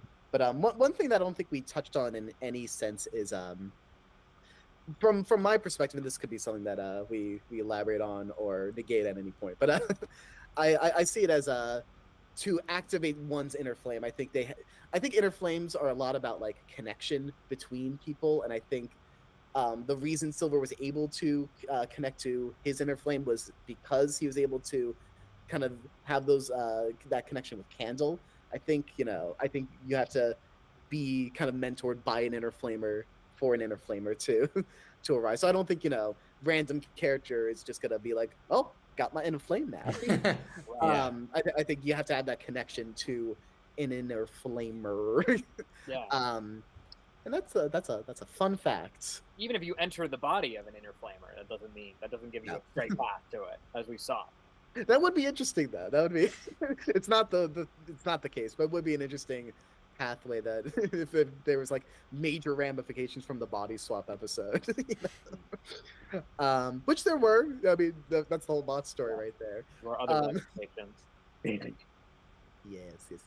Austin wants to know if we'll ever see the Shimmers again, which like with half of these questions, maybe. Stay tuned. What do you take us for? I like that answer. It's like What do you take us for? What do you take us for? Whatchamacallit, Roman. Well, Roman probably didn't hear, before writing this here, say that there's a good chance we'll see Taco in season 2 again, because they're writing asking if Taco will reappear, but also is noting I'm cosplaying Taco at the Seattle convention. Ooh. Yay! That's really good. I am very excited about that. This is a great taco voice that I'm doing. But Yeah, no, I'm hyped. I love the cosplays. I encourage everyone to do that. I think it's so fun. And I even saw someone ask if it was like allowed. It is very much allowed and encouraged. So Yes, go for it. Absolutely. Yeah. So someone writes, please mention me. I don't have many subs. Writes, the kid who likes G-Tag. So I guess everyone has to subscribe now. Then we got from Jellyton26. Can Knife say, "O block has fallen"? I don't know what that means, but it sounds cool. Wow. That was exciting. Cool, I love it. Then this might be a repeat question. So from Chloe. Yeah, so we got this, but there's an add-on. So the question is anyone from early season 2 who you wish made it farther. But there's a add-on of what would their character arc be like? So I'm gonna put this to Brian. Can you pitch us a soap character arc for season 2? Oh, Oh, yeah, man. sure, no problem. No problem. Let's just do it right off the cuff. That's how we do it, right? Yeah, no, I mean, I think what was interesting is obviously we were setting up that soap was, very, very about like cleaning and like kind of having them those impulses. And I think she was like trying to move to a point where like she didn't necessarily have to be compelled to then do it as much. But I think if we were able to keep her around more, it probably would have been kind of this coming to terms with the fact that, it's something in moderation that is still then okay to that, and it would just be kind of like figuring out how to regulate like to what level she would want to then keep doing it, because it's a part of who she is. She shouldn't be ashamed of it. Sing a song about it. Well, so. Yeah. True. Itzan wants to know what happened to the Hotel OJ Casino, which was mentioned in the Nickel FFF interview. Oh yeah, the hotel. I think it just comes up in the end card. It was just some improv of like, what is it? I have fans say like, oh, it's so many coins. It's gonna bring me memories of the Hotel OJ Casino. Bad memories. Yeah, I don't know. I think the mystery of it is kind of the appeal there. Of course, the great Hotel OJ Casino fire. Yeah. Oh, wow. Whoa, there's a fire now as well. There we go. That is exciting. Well, there was the fire is the result of the bad things that happened. Can we make that episode instead? Honestly, I'm in. I'd watch it. You want to premiere that at the event? We can put a poll. Do you want to see season 2, episode 15, or do you want to see the Nickel Casino special? Yeah. The Nickel, the OJ Casino special. Fan says he lost so much, but is that just money? Is that something else? I think there's a lot. Maybe Nickel and Test Tube had a third sort of child. You never know. Could be. That's awful. A lot of sort of children around. You never know. Oh my God. Yeah. We're not live though, right? We're not live, right? This was the practice stream. Oh no. Oh gosh. Whatchamacallit? The AG43, AG25 writes. Test Tube would have been a great contender for the final 3. Also, Silver Spoon, can you say, "We are Nintendo. You cannot beat us. Aim your zapper gun." That's fun. Test Tube was really interesting in season 3 because Test Tube was was previously in episode 14. So her and Fan both, I think, were like the most important characters to season 2 that had come back, like as of recent memory. So we were trying to figure out, okay, well, we just saw them. They had a huge storyline. So what do we do naturally with them here? And that was a challenge in its own right that I don't know if either of you want to comment on more in depth, but I know something we were wrestling with. It's an expansion of their characters, right? And I think, for Fan at least, I think we also just saw value in the idea of like when he was eliminated in season 2. Obviously, it was this huge deal for him. It was earth-shattering. Like, in the shell of the game, that was all that then he knew. But I think there was a power in seeing like him just being able to play a season, and it was just a game to him at that point. And when he was eliminated, it was not this big like soul-crushing moment. So I think that was then beneficial to see. I think it was also just great to see more of Test Tube just sort of on her own, separate then from Fan, and exploring then her as a character beyond just making a ton of gadgets, which she also loves to do. But just seeing more about kind of just like how she could connect to others, because I think she came a long way in terms of social awkwardness, and maybe she even projected some of that growth onto Cabby a little bit, and was expecting to be like Test Tube felt then she had come so far. Maybe she was holding other smart people to that same standard that she hadn't previously met. So it's true. Yeah, I love that. So we have Adriel Duck Dodgers. I'm trying to piece together this full one, but the basis of this question is this person, there's something called Mugen or Mugen Project, which is a fighting game. I know Mugen. Oh, I remember that. Yeah. Okay, Yeah. y'all know. So this person's asking if they can make a version of it or a mod of it or something with our characters. They want to know if how permission for that Do works. it. I'll play it. Yeah. I'll definitely play it. That sounds awesome. We would like to fight as the characters. Cosmic wants to know if we might ever see FFF or any other like mini series or of the sorts at any point in the future. Maybe. We're very busy, but it seems like people liked it. I do miss those. Then we got Just throwing it out there. we put it enough into the world that it could happen. Sumness writes, hoping to get tickets for Illinois. Yeah, Chicago. Woo! And also wants to hear Goose say, I got pine cones, I got peanut butter, I got everything we need. Nice. I love that. I do want to, oh, yeah, go ahead. but in here because I hope that you can come to the Chicago show. And I know a lot of people who do events say like, oh, buy your tickets now, it's running out, and they like don't mean it. We actually mean it. Like New York and LA are almost completely sold out. Like if you want a ticket, I would get it now because we can't assure that we can do more days and more shows. Like I would buy a ticket now. So hooray. And I want to see as many people there as possible. It'll be such a fun time. Woo! Wow. H2PS Woods wants to know, is there ever gonna be any Silver Spoon merch? I love him so much. No. That's fair. I think with all this, like if we hear from enough people that they are excited to see more stuff about any specific character, we're gonna have to do it. So for any character that you want to see be turned into any sort of plush, pin, what have you, loud and clear, let us know. Yep. No. You can get a Silver Spoon shirt. How about that? Yeah. We got Rux wants to know, asking for a friend, any more insight on the Taco and Mike dynamic? Any scrap concepts or anything of the sorts? Really great question.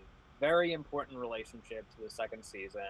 I think we were definitely very proud of just sort of in the way it went, in the sense that I feel like there's just this expectation of like, oh, they're going to get found out and it's going to kind of go down that way, or maybe like Taco them betrays her. So I know, like I'm really pleased with how it went, and that Mike kind of set her boundaries. And I think that certainly had an impact on Taco that we get a little bit of a sense of at the end of season 2, episode 14. So it'd be cool to kind of pick up where that left off. Mhm. One day. I think that'd be pretty neat. That would be pretty neat. I mean, the fun thing about season 2, episode 15, were it to ever come out in any shape or form, would be that it theoretically would have been planned out years ago. So in theory, it would pick up right where we left off. In theory. All in theory, of course. Yeah.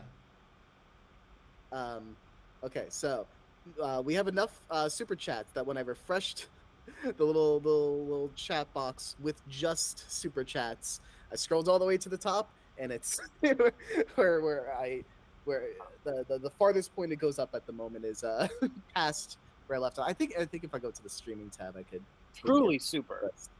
But for instance, we have with the ones that I do see, I'm gonna try to get the ones that I skipped over in that refresh. But first, we have if Brian would say my name in fan's voice, I'll get to the name, as if he's almost like my twin. Thank you. Keep being amazing. The name is Super Amy Fan Videos. Super Amy Fan Videos. Well, you make some super videos as a super fan, and I consider myself also a super fan that makes some super videos. So we really are twinning. That's what I'm trying to say. Yeah. That was fantastic. Emphasis on fan. You're a natural, Brian. You're a natural. Please. Ken AG 43 and AG 25 can test tube say hi to Basketball and Robot Flower for me. Hi, Basketball and Robot Flower. Yeah. There you go. That's good. That's a good hello. I try. Yeah. You're also a natural, it seems. We got we can't answer that yet. Oh. Another person asking if FFF came back. We got do you think this is from Spectrum Stars, do you think Suitcase and 2 from Teapot would get along and be friends? I would assume so. Yeah. My take would be I feel like they're both very agreeable and wanting to do right by others typically from what we've seen. So I think that they actually would get along. I agree. Yeah. That makes you a very refreshing host in that regard. Yeah. March, he writes, can Knife say, and I'm going to try to pronounce the name in a couple ways. Hi, Nada. Hey, Nada. Yo, yo, yo. Please use the applicable one.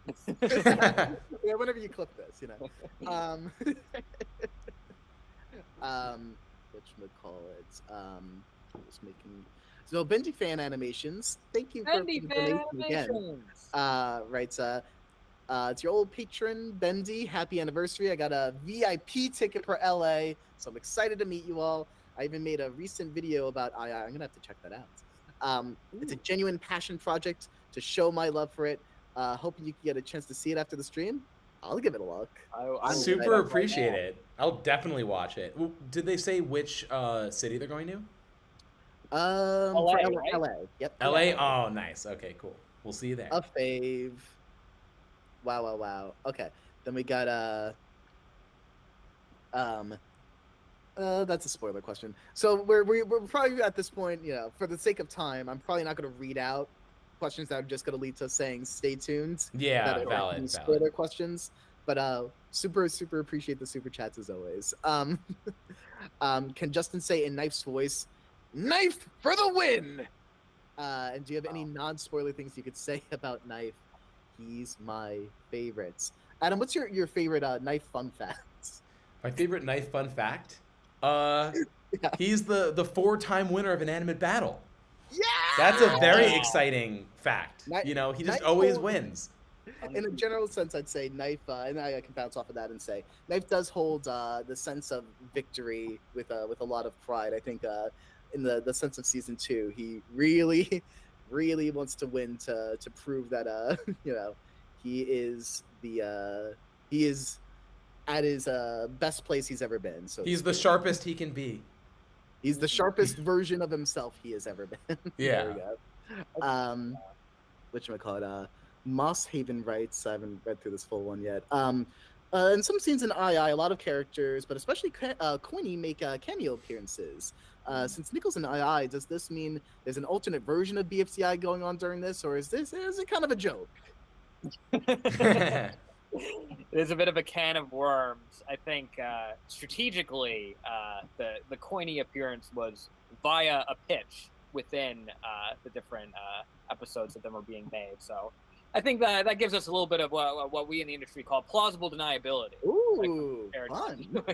So kind of leaves it a little bit more open than having to have the timelines intertwined. Yeah, I think in terms of timelines, they're not intertwined, but clearly there have been BFDI characters that have appeared in II.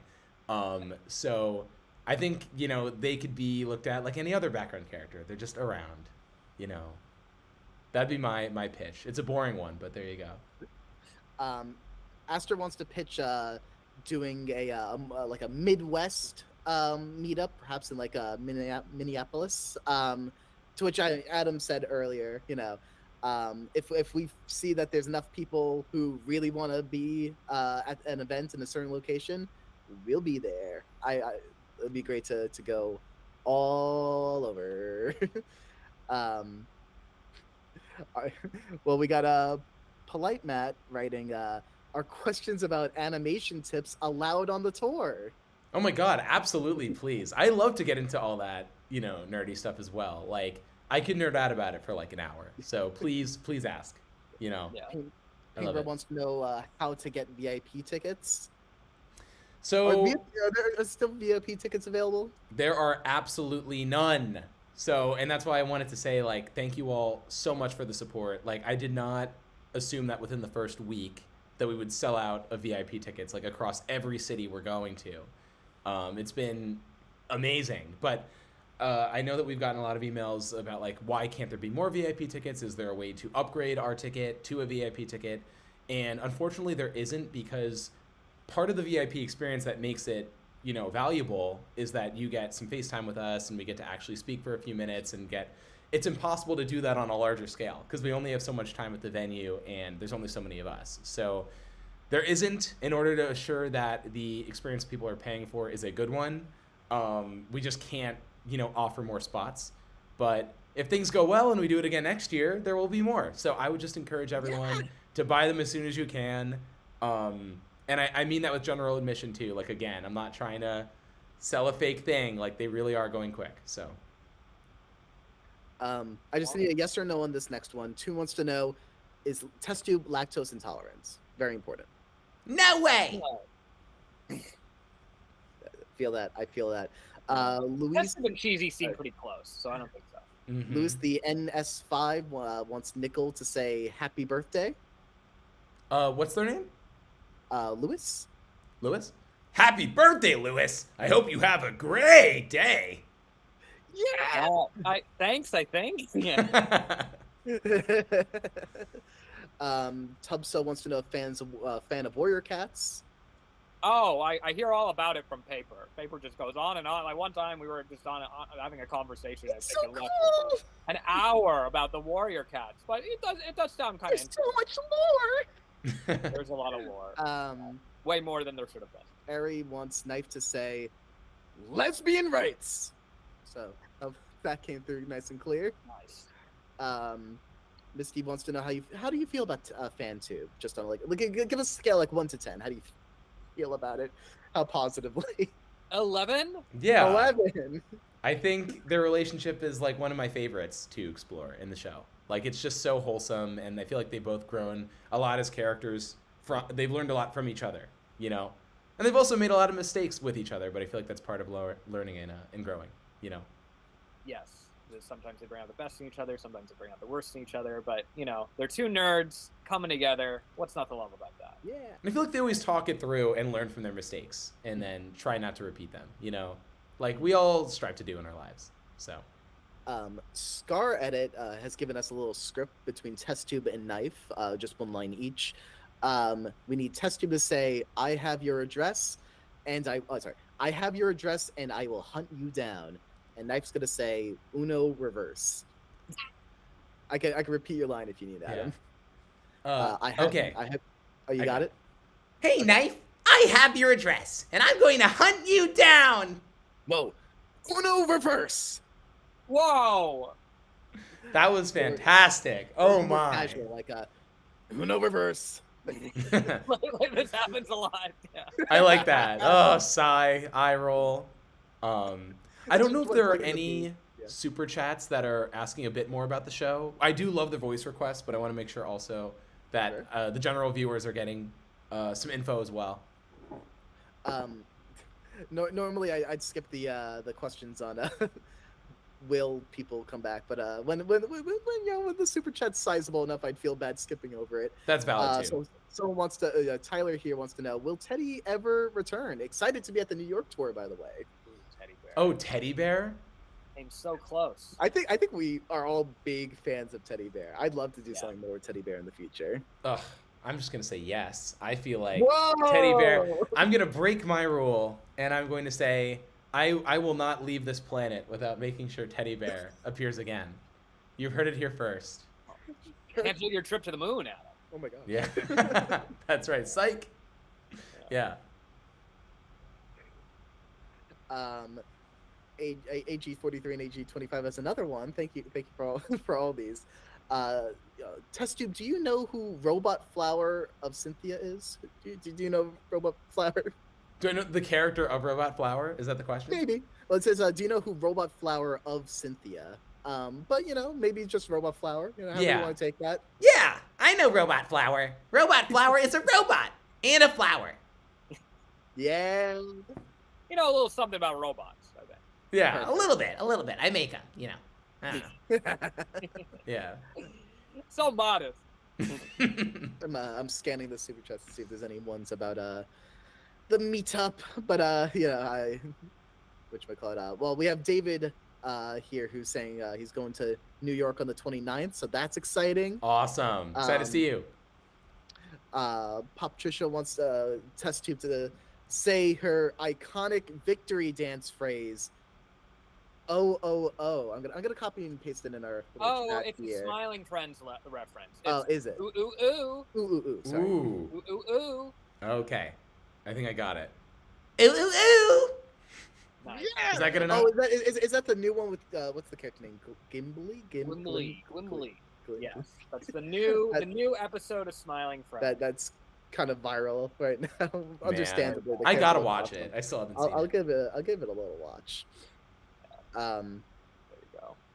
It's funny because all those voice requests were giving me Gimli cameo vibes. So, yeah. Well, one more for you, Brian. Okay. From Ebony, can you say hi Heidi As fan or as anyone? Brian? Oh, it's hi Ivy. Yeah. As myself. There you go. The Autoboy wants to know who's your least favorite character. Wow. Huh. I'm I'll just not say. a big fan of Ronaldo. Didn't say II characters, right? I like. Yeah, Ronaldo too, they did though. not specify II characters. That is true. Mine's Lightbulb. I'll say Blaine's brother from Glee. Hey, he had a crucial role in the storyline. Oh my god, that's so infuriating. I feel like we've talked about that story on other live streams a lot, Yeah. so I almost don't want to rehash it. But for the hundreds of thousands of new subscribers who have joined us since, we've probably told it again. The character of Doe was basically inspired by this Glee episode that Brian and I hated, where I love this episode. it's basically that trope of like, a character in the show is like, oh no, my brother's in town. And like, of course, the brother is never mentioned prior and is never again after the episode. But in that episode, he's like, oh, my brother, he's the worst. And then he shows up and it's just completely unlikable. And then it's just gone. Well, the funny part about it is this was after the winter finale of Glee, in which Quinn got into this car crash while texting while driving. It was this big cliffhanger ending of what's going to happen next. And that's the B plot to this A plot about Blaine's brother, which is just fantastic. I absolutely love it. Just truly unhinged decision. Awful. But that's essentially with Doe. He just shows up and then is eaten and is gone. And that was kind of like the humor in it. We tried to make fun of it, but yeah. Here's an interesting question from Hard to Please. I heard at some point it was planned for season 3 to be a fork in the timeline. Is it a schism in the canon cast? So, to put simply, is season 3 canon to the rest of the show? Yes. Yeah. I know. The person who asked said they're hard to please. So hopefully that's a satisfactory answer. But, yeah, that's an interesting one. Just because I mean, like, put simply, like, it is canon completely. It shouldn't. It won't have a large bearing on the rest of our season 2 story, but it happened. It's all real. There'll be ways in which it'll be unavoidable to not have any elements of season 3 affecting the story, but the general story is largely unaffected. Yeah. Yay! Assuming we do more season 2. I mean. I think the general takeaway there was just to try to appreciate them as standalone experiences that maybe ebb and flow into each other. But yeah, it was never meant to be that like one is not canon to the other or something like that. Yeah. We got well, it's with the birthday ones. It's like, well, how do we not wish this person a happy birthday? Can TestTube say happy birthday, Mia? Hope you having a tubular time. Happy birthday, Mia. Hope you... I'm sorry. See, I'm so flustered, Mia. Here you go. I hope you have a tubular day. A tubular time. Wow. Spoke over a little. Sorry about that. And one, while we're at it with TestTube, one more for TestTube from Mayonator. If you could say hello to Lena. And, well, golly gee willigers, am I in Fortnite? Oh my gosh, can you chat me that so I can read it? I have an I awful memory. It's all good. I try to simplify that message, but here's the full thing here. All right. There you go. Okay, I'm realizing this is kind of a complicated thing, but in our Google chat, if I click on the chat, it will show up on the whole screen. So I'll just repeat it. Hello, Lena, and... Well, golly gee willigers, am I in Fortnite? Hello, Lena. And golly gee willikers, am I in Fortnite? That was perfect. I have a really bad memory. I don't know if any of the viewers know that, but I have like an awful memory. I think, yeah, it's something that, I don't know, yeah. They projected through Cabby a little bit. Yeah, I yeah. feel like I don't have a good memory either. No, awful. We're like more than one sentence, I'm immediately like, I cannot repeat it back to you. Like I'd have to like read it. It's awful. But yeah. Files are helpful. Yeah, so going forward, we're probably gonna focus a little bit more because we're not gonna be able to get to all these anyway. But we're gonna try to focus a little bit more in on the ones that are asking questions as opposed to voice requests. But since we have him here, Marcy wants a Knife to say, "I'm Cole's #1 fan," and then for Fan to say, "Good luck on exams, Marcy." Good luck on exams, Marcy. Yay! Yeah. Nice. I love the name Marcy. It's a great Makes me name. think of Amphibia. Abby Tabby Wabby Cabby. That's an awesome Say that again. name. Run that one back, please. Abby Tabby Wabby Cabby wants to know, if you take all of Cabby's files away, what happens? And hi, Abby. I think that'd be pretty rude.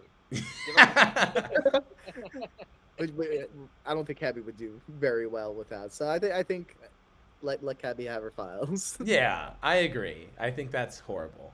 So we're just not even gonna unpack it because it's not worth it. Mango Shaken wants to know if we could share any hobbies or interests that Fen and Paintbrush share.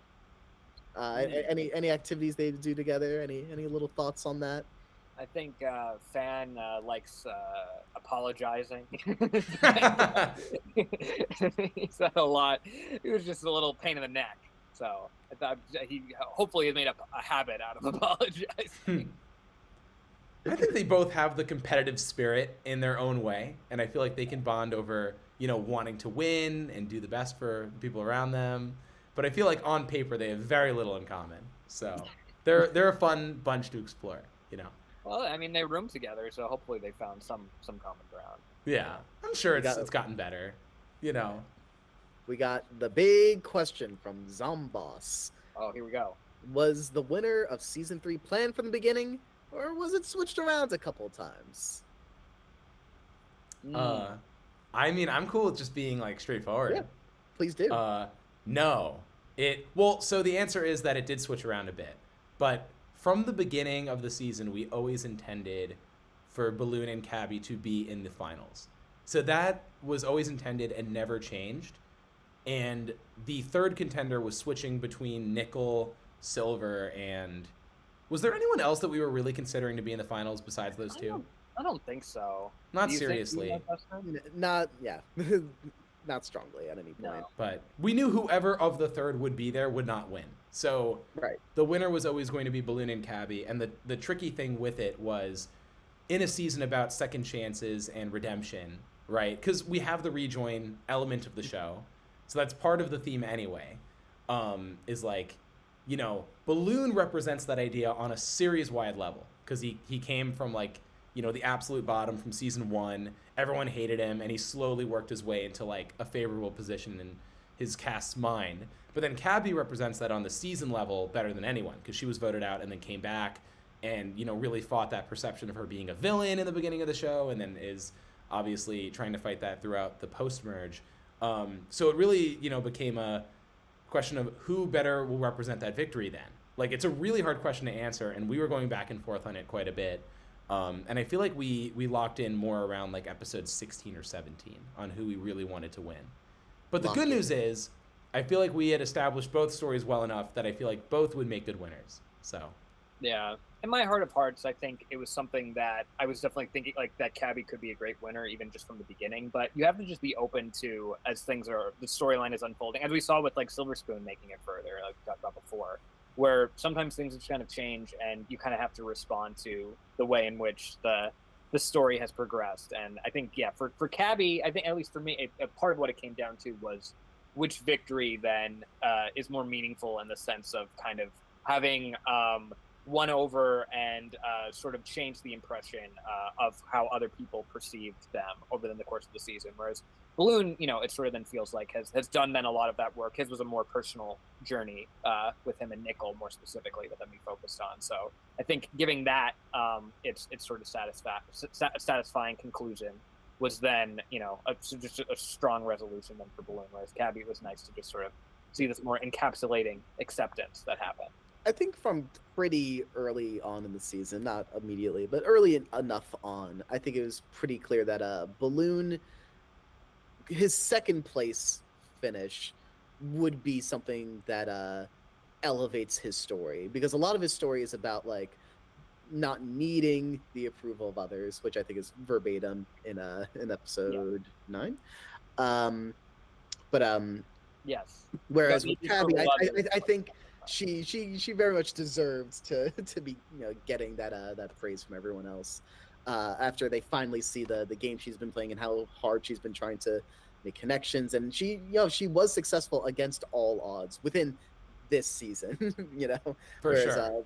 Balloon at least got to start at kind of like the top of his team this season. Yeah. But like they both came from a place of struggle, which was a lot of fun. He was a favorite of the fans versus favorite. Victory right off the bat. Yeah. Looks like he doctored more than just the tickets. Yeah, is Nickel in the chat with us right now? Oh no. Oh I had a no. question from Nickel is really what he had. Hey, there you go. BD Man wants to know if there's any Cabby fun facts that could be shared that we don't already know. Any Cabby fun facts to spit out? I could think of something if not.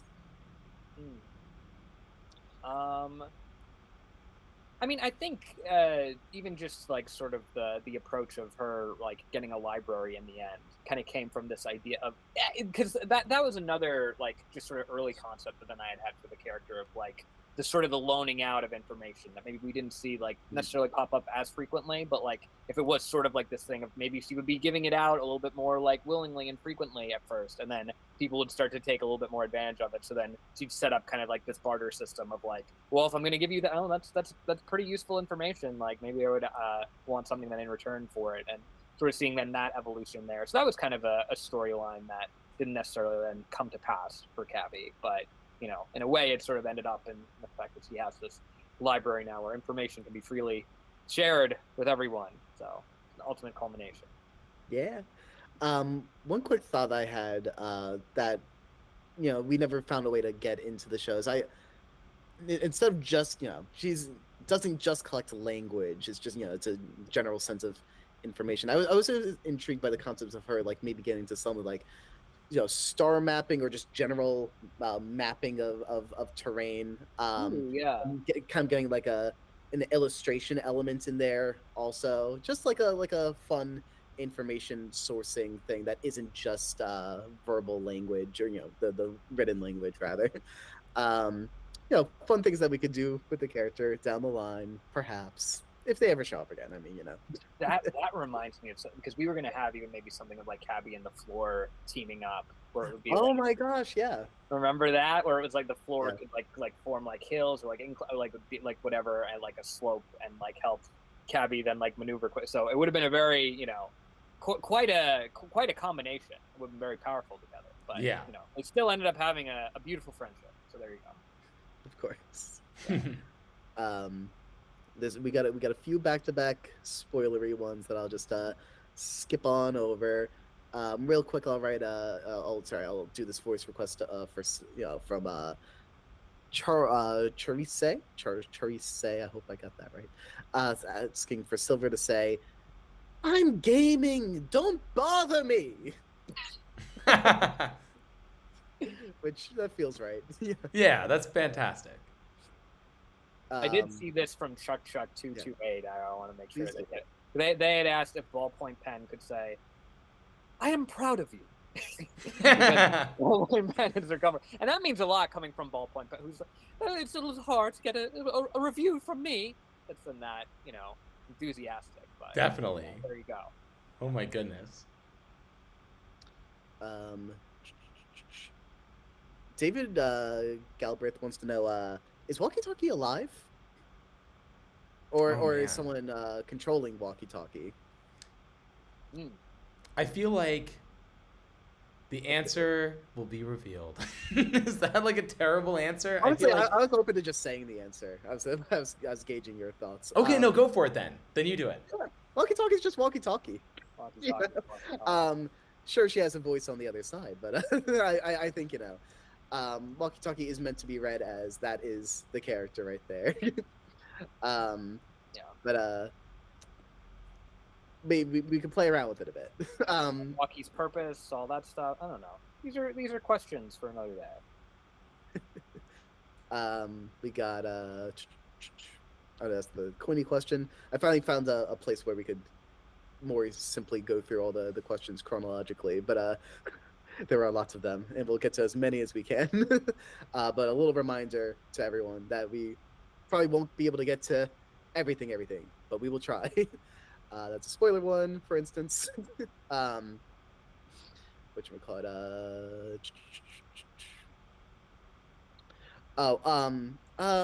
That's another one that's good. I'm sorry. Please, yeah, because I got excited to answer one, then I realized, we'll probably answer that in the future. What were you saying, Brian? From SP Person 02. When did the flashbacks from II2 episode 13 take place? Before the first episode of the entire series, or before the episode? How do you explain Meatpad in the ship and the atom? It is before the series. Yes, all of it. All of those flashbacks are before. Mm-hmm. Oh, end of thought. Great. I mean, including that last flashback with taking Meatpad. That's all. Yeah, and seeing Adam. That's all before the show. Yeah. Here's a question that I quite like. From Amazing Item Bros. Why is it that Mephone gives all due respect to the floor, but not Toilet, who is his most loyal assistant? I think part of it is just his character growth as well. Yeah. Where I think he's learned the consequences of his actions and to be more measured in his approach too, and to be thankful as well. But that's part of it. But I feel like you both may have more to weigh in with.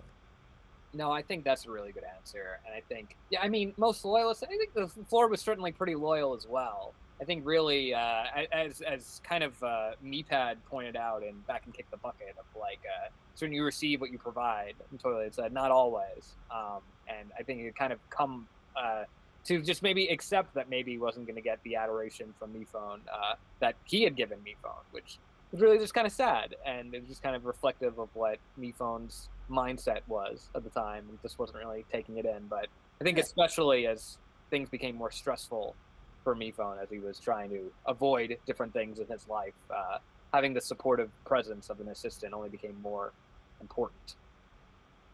I super vibe with that. Yeah. EMXYTZZZZZ wants to know, is there any more Meeple lore? Yes. Great question. Yes, period. Well, I can't skip this one because it's the best username ever. Abby Tabby Wabby Cabby writes, Back at it again. Yeah. Firstly, can you see, please say, hi, Abby. Hi, Abby. Hi, Abby. Hi, And, Abby. What do you guys think of Lightbulb? Great character. So Lightbulb's always funny too, because I mean we've said this multiple times, but so the voice actor of the character Lightbulb, Michael Brazone, when he gets in there, he improvs a lot of the stuff that you do here. Where he's like, I don't think Lightbulb would say it like that. I think she'd say this instead, and he like mixes it up, and I feel like people really gravitated towards that like authenticity a lot. Where I feel like it does get tricky when you write a script and you just say the line by line. It sometimes can limit the amount of character that can come out. So I feel like he just boosts that to 11. Yeah. Yeah, I think there's maybe even a line coming up where I remember there's maybe a little bit of riffing, and I was like, this is good. This is how Lightbulb would say it. You're right. We bow down. Yep. Just a little bit more, you'll get the writing credit. That's right. For the whole episode. Sorry, Brian. Oh, yeah. Spoiler one, sorry. For instance, Willie Mustard Trophy will ever get more screen time? I don't know if I have all the spoiler ones. That one stuck out to me, but will Trophy get more screen time? I like yes period as well. I Yeah, feel like yes. that's Yay! a good answer. Blue Azure Man writes, "Can Goose say happy birthday to Azure?" There you go. Which we call it. We got can't answer that. Sorry. We'll answer as many Wow. questions as we can. Wow. But, Go, girl, give us nothing.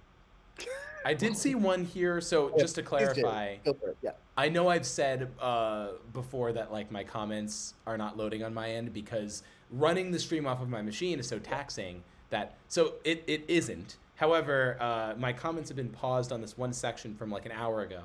And Sebastian's Big Adventure did write, "Will you restock the light bulb plush soon?" And the answer is yes. So we do want to restock the light bulb plush. And I think I said this earlier in the stream too. Like we are going to try to bring back plushies that have sold out before.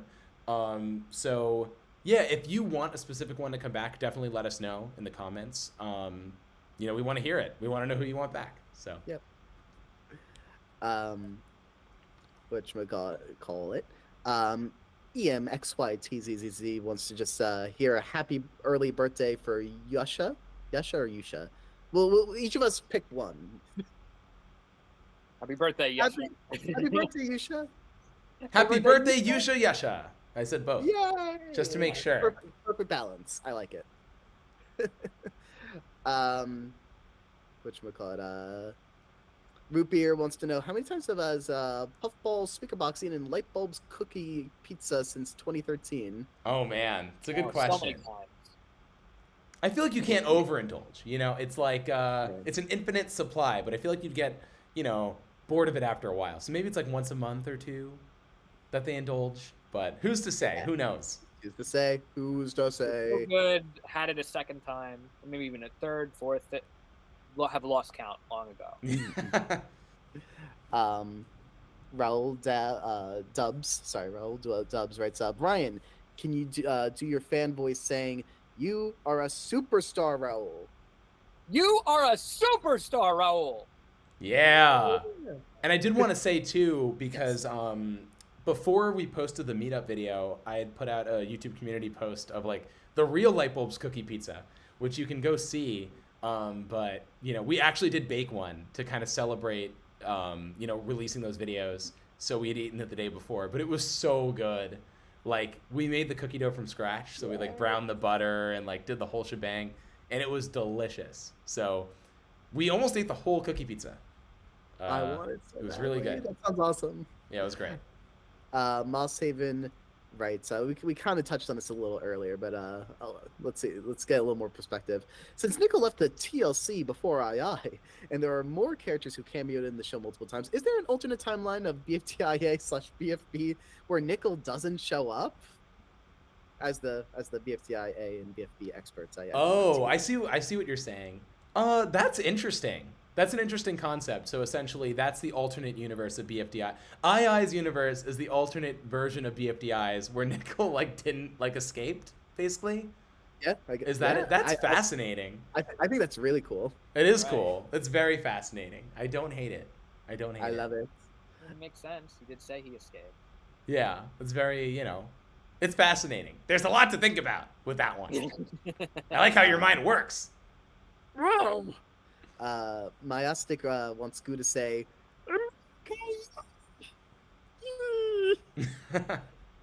so that Whatever that was, I loved it. Yay! I have to answer from Paradox stuff because this was such a deep cut. Question Let's for hear me and my friend, cooler than ice cold. Did anyone ever answer all the fan exam questions correctly from Fans Blog? If so, who was it? And in preparation for that, I looked back because I still have an archive. This was the fan blog. It was something that was available on the Inanimate Insanity website way back when. I think there were 4 people who had done it at the time. There was Guy Jones, Maximum Attack 2002, What I Am is Beautiful, and our very own Marco Bonomo, the voice of the Inanimate. That's awesome. Yeah. That's awesome. Those are the 4 people who did the fan exam. Yeah. Wow. That's awesome. It was a series of questions about the show that were surprisingly difficult. my brain's turning because I don't know what my answer to this question. But A writes, "Happy 13 years! Excited to see season 2 come back in the tour. Who is the character you most relate to in II? Mine is Fan and Test Tube. They say." Yeah, I mean, I think Fan's an easy answer for me. It's just someone who's, you know, nerdy, really obsessed with television, film, whatever. Use it as a way to connect with other people. You know.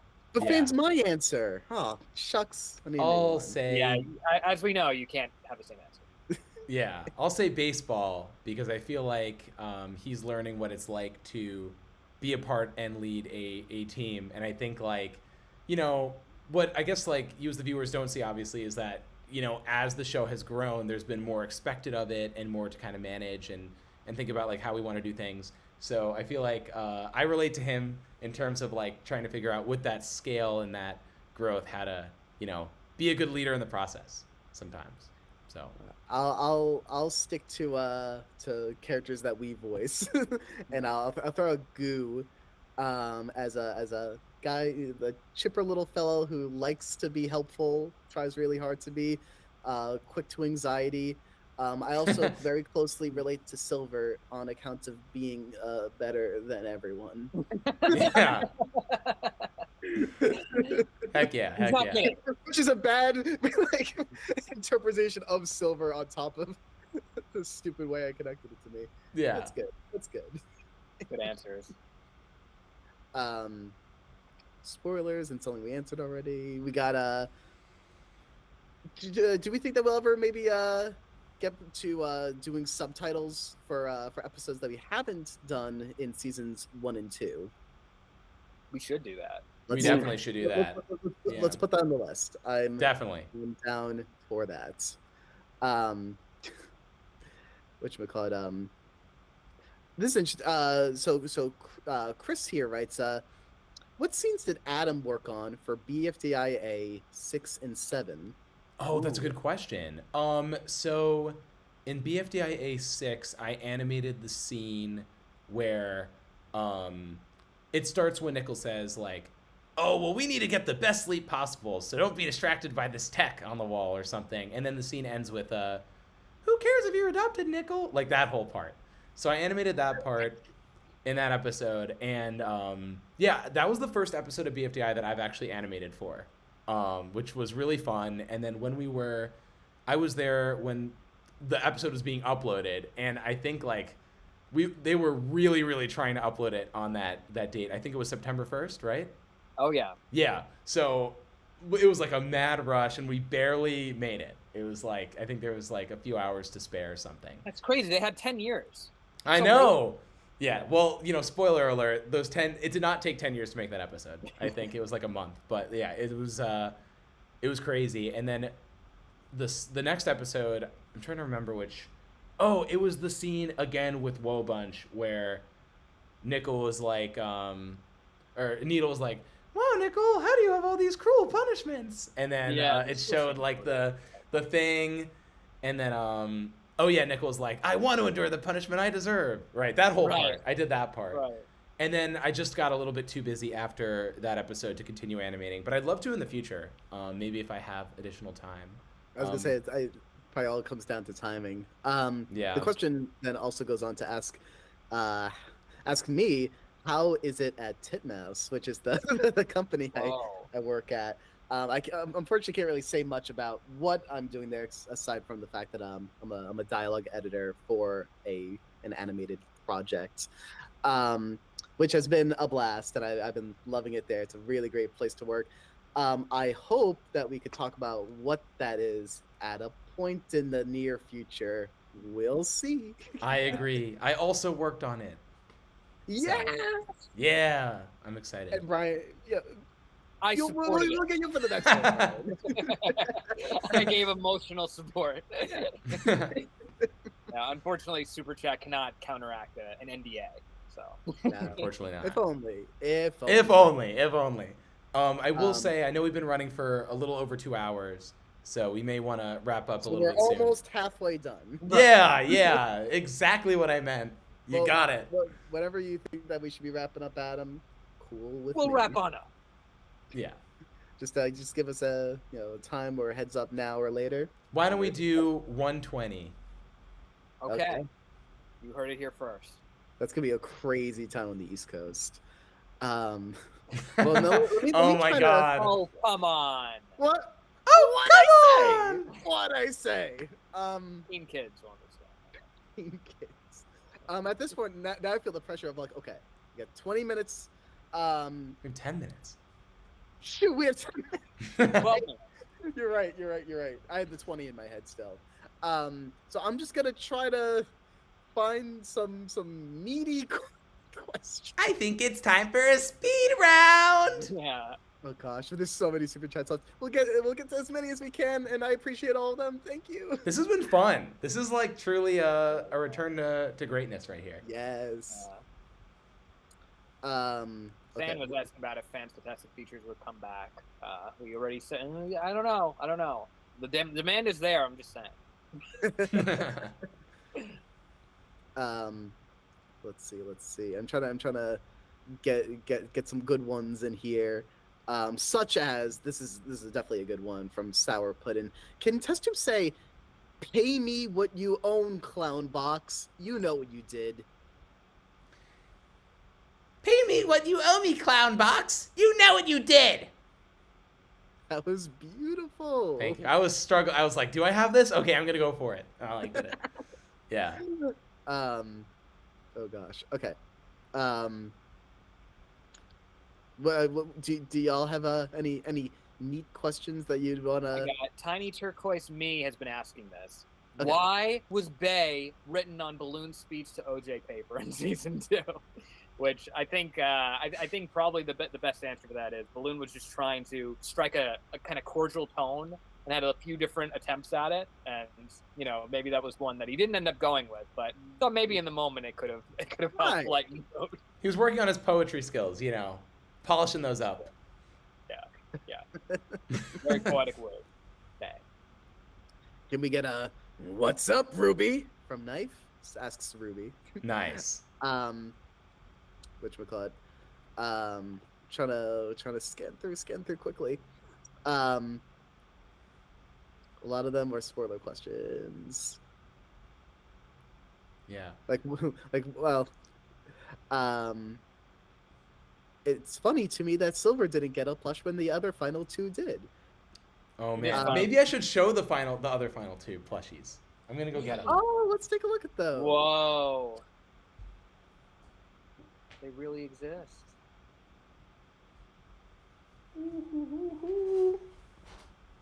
There we go. Yay. There they are. Headphones. There we go. I have Yeah. my AirPods in. Or What these are not do you AirPods. got there, Adam? Well, I've got Cabby. Oh my goodness! It's Look at that- that! Our winner. So beautiful. There it is. But yeah, With the no. removable And drawer. to talk about And this file too, inside. the removable drawer was something that was considered, but I think for a plush was kind of nerve wracking, and also for Brian and Justin specifically. I know in our Google chat it's like blurred and covering it, but on the stream it's fine. Okay, good. I was yeah, worried. yeah, I noticed that too because I pulled up the Google thing. But no, so this is Cabby, and we were really trying to figure out with the removable drawer, like, is that even possible? So I Googled like removable drawer plush and found like a really ugly one, but it did show that it was at least somewhat possible. But I didn't think it would come out this good. Like, this is beautiful. I am happy we didn't do it for the top half as well, because I think that would have been like a little bit too much going on. Yeah. But yeah, it opens, and has a little file inside. Yeah. Oh my goodness. Along with, wait for it, someone is riding the cab. Who is it? Could I it don't be? know. Whoa! I forgot that was in there. Their But yeah, I friendship put is Nickel in there. Wow. And her little I'll file. break this up real quickly by saying that Megs wrote, "Happy early B-Day, Adam." Oh, thank Oh, you. wow. I appreciate it. Yeah, I'm gonna be a very old, decrepit 27. I'm so, Oh gosh. I'm so excited. sorry. I'm excited. Justin, you must not know what that feels like. Brian either. Absolutely, no idea. No. Was gonna say, and here's Balloon. Oh, Wow. there he is. Oh, just And Silver's toss him. right. Yeah, yeah. Oh. Oh, come Everyone got a on! spoon on them. I got a spoon. Hey, Nickel. Oh, I hate you, but then I like you now. Now we're friends. Woo! Hey, Adam. Inanimate Insanity abridged. Basil writes, Nickel and Balloon's friendship/arc together is one of my fave things ever. Did you guys know where you wanted to take their friendship from the start of season 3? I think like part of it, like it is kind of like a three-step arc in the sense of like we knew we wanted to put them on the same team and have to immediately work together out of like necessity to survive, which they do. But then it kind of distracts them from like everything that they had ignored from their past. And so I think in the post-merge, they start to like, not re-remember it, but kind of like face it without as much distraction. And it kind of gets in the way of their relationship progressing. And then they have to learn to kind of apologize and forgive. And, you know, Balloon's arc in the first season was very much like wanting to change and, you know, trying to take accountability for his mistakes. And then Nickel did the same. And now they're buds. Hooray. Hooray! Hooray! I don't Oh, like wait. Hooray! Ah, it's incredible. I don't like a single one of them. Oh yeah. Yeah. Great line. Was that episode 9 or That was 7. 7, right? 7. That's It was 7. when swap happened, Yeah. Totally. We got Spooky Blooky Wave here wanting Silver, of course, to say, "This is so silly." So that's Wow. pretty rad. Scooby wants to know if we have any writing tips for making animation. Oh my goodness. I mean, I think you just have to start from a point of what are characters that you're interested in exploring, and I think once you have enough of a sense of what are then the traits, what are their likes and dislikes, and et cetera, how they interact with each other, the storylines will start coming out of that. But yeah, start with character. It's always a good place to start. You got a big brain, Brian. It's appreciated. Okay. Brian, you haven't done the pose from the icon that you promised. Oh, sorry. Yeah, we had said, yeah, because it's like I think my eyes were closed the entire time, so I could also do like with Yeah. just explaining everything like this. So then you know to take my advice seriously. Mhm. It's as pretentious as possible. You know, I wasn't listening to a word you said throughout this whole call, but now I am. You're Because of that locked pose. in now. I'm locked in. I'm locked in. Yeah. That's great. Sorry, there's one I probably shouldn't say out loud, but it's the Benzie fan animations. Noted. I will write something down. Okay, cool. But I'm trying to make sure I'm getting to all the big ones. Well, we appreciate you going through all these if we requests can. too. I know it's not easy being put on the spot like that, and yeah, I do need to figure out for future streams because my machine is running the thing. I honestly need to take my computer to the Apple Store too because there's clearly a battery issue going on, and you know what, everyone, for the viewers, like no matter how many subscribers we're ever going to get, I think it's still going to be very from home. You know, oh man, my OBS isn't running properly. Like it's inevitable. We could have 500 million subscribers and it wouldn't matter. So It's so crazy because it's always been an issue, and I feel like today we were like, well, now we've got it all figured out. Now we're not gonna have a problem. Oh yeah. No. Things never change. yeah, terrible. It's just us. No secret cool tech person behind the scenes. Not at all. That's just silly old us. I mean, we have some technology, But it's a good lesson because I think like, you know, yeah, we are not tech gurus, very obviously. But I think like, you know, you don't have to be one. Just try it, you know. I feel like that's how you do anything, you know, in the content creation space or just anything in general. Like I feel like it's never too young to start. Just like, you know, if you have something in your mind that you want to do, just like go for it early. You know, try it out. You can't just become an expert overnight. You need that experience. Yeah, just make a lot of errors over many, many years, and then you will be to where you want to be in 10 years, you know. Yeah. Publish those errors on the internet for all to see. Hooray! Forever. Yeah. Forever. And always. We got a Boop-a-Loop. That's a cool name. Saying, thank you for making the show possible. It really means a lot to me over the years. Can fan and test wish me a happy early birthday to Boop-a-Loop. Boop-a-loop. Happy birthday. Boop-a-loop. goodness. Happy birthday to you! Golly gee whiz! Happy birthday, Popo.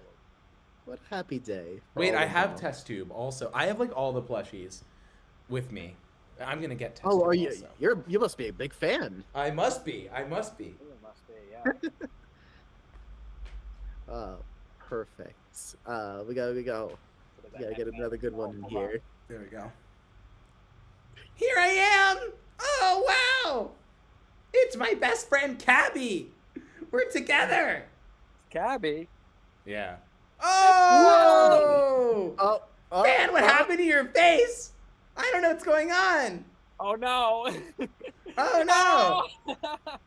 Fan, I'm going to include that in your file, that your There face we go. disappears There we in front go. of green screens. Ah, Now nice. you There we Now go. you There we can go. save. Now you can save. Oh, You man. know what the original tag?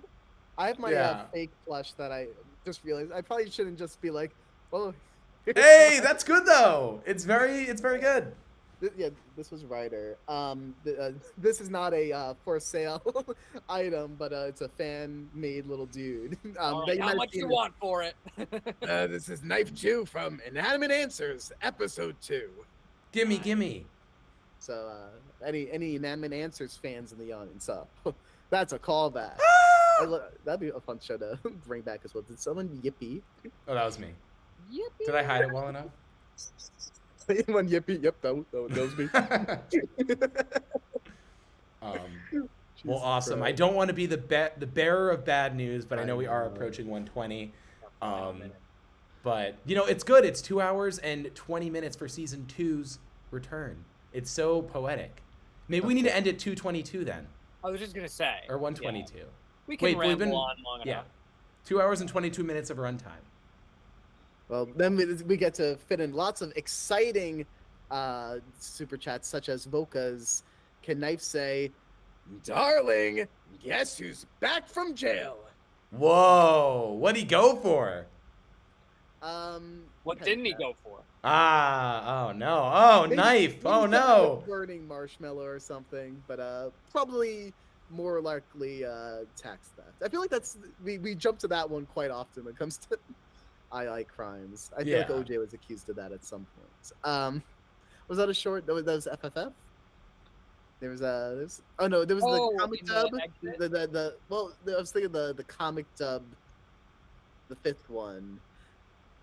The fact that all of us are like, That's right. oh man, when did we talk about OJ tax evasion? Must have happened a bunch of times. Yeah, it's just it's It's kind of clearly his character. Clearly, You know, yeah. obviously. Exactly. Yeah. Yeah. Body record. OJ's Of legacy course. has evolved since the end of season 1. Oh gosh. What we got? We got so many people in the chat who have just lovely little things saying, "I'm going to the LA meetup. I'm going to the Seattle one." So I'd love to see as many people as possible letting us know where you're going, because we're Yeah. excited for you. Like, I'm so excited. It's going to be great. I think, you know, for anyone who knows, I am not a very adventurous person. I don't like going on vacation for a very long time. So being, you know, on the road for 6 weeks is going to be a fun adventure. And I'm excited about it. And I'm excited to meet all of you and to show the episodes. And it's going to be really fun. So, Yay! Whatchamacallit? We have so many voice requests. Sorry that we couldn't get to all of them today, but we got to like at least half of them. yeah, that's pretty good. And And you're Yeah. all so appreciated.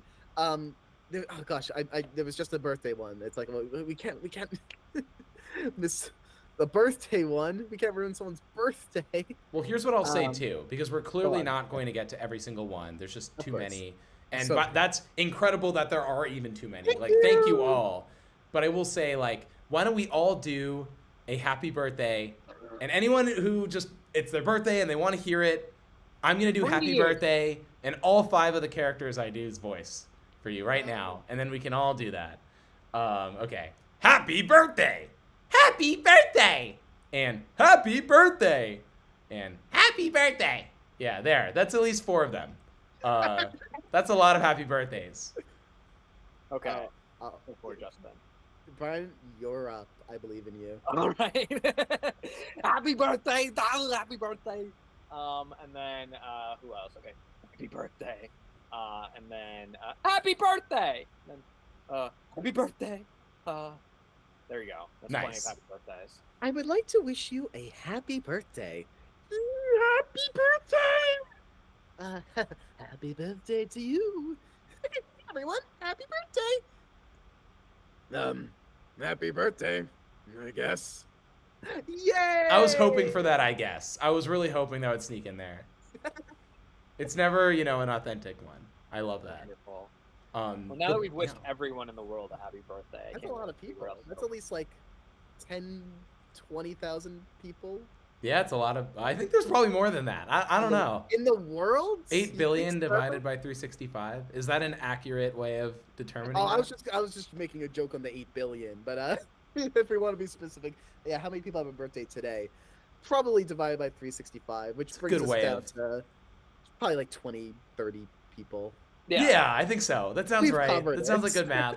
That sounds good to me. No, seriously, I cannot thank all of you enough. Like, we're so appreciative of all of your support. Like, I know it's been a long time since we have done a stream, but we'd love to do them more regularly. I think, there was a lot going on with finishing up Invitational and getting this tour on its legs, and, we're really excited for all that. But, And moving yeah, on just to the having next thing.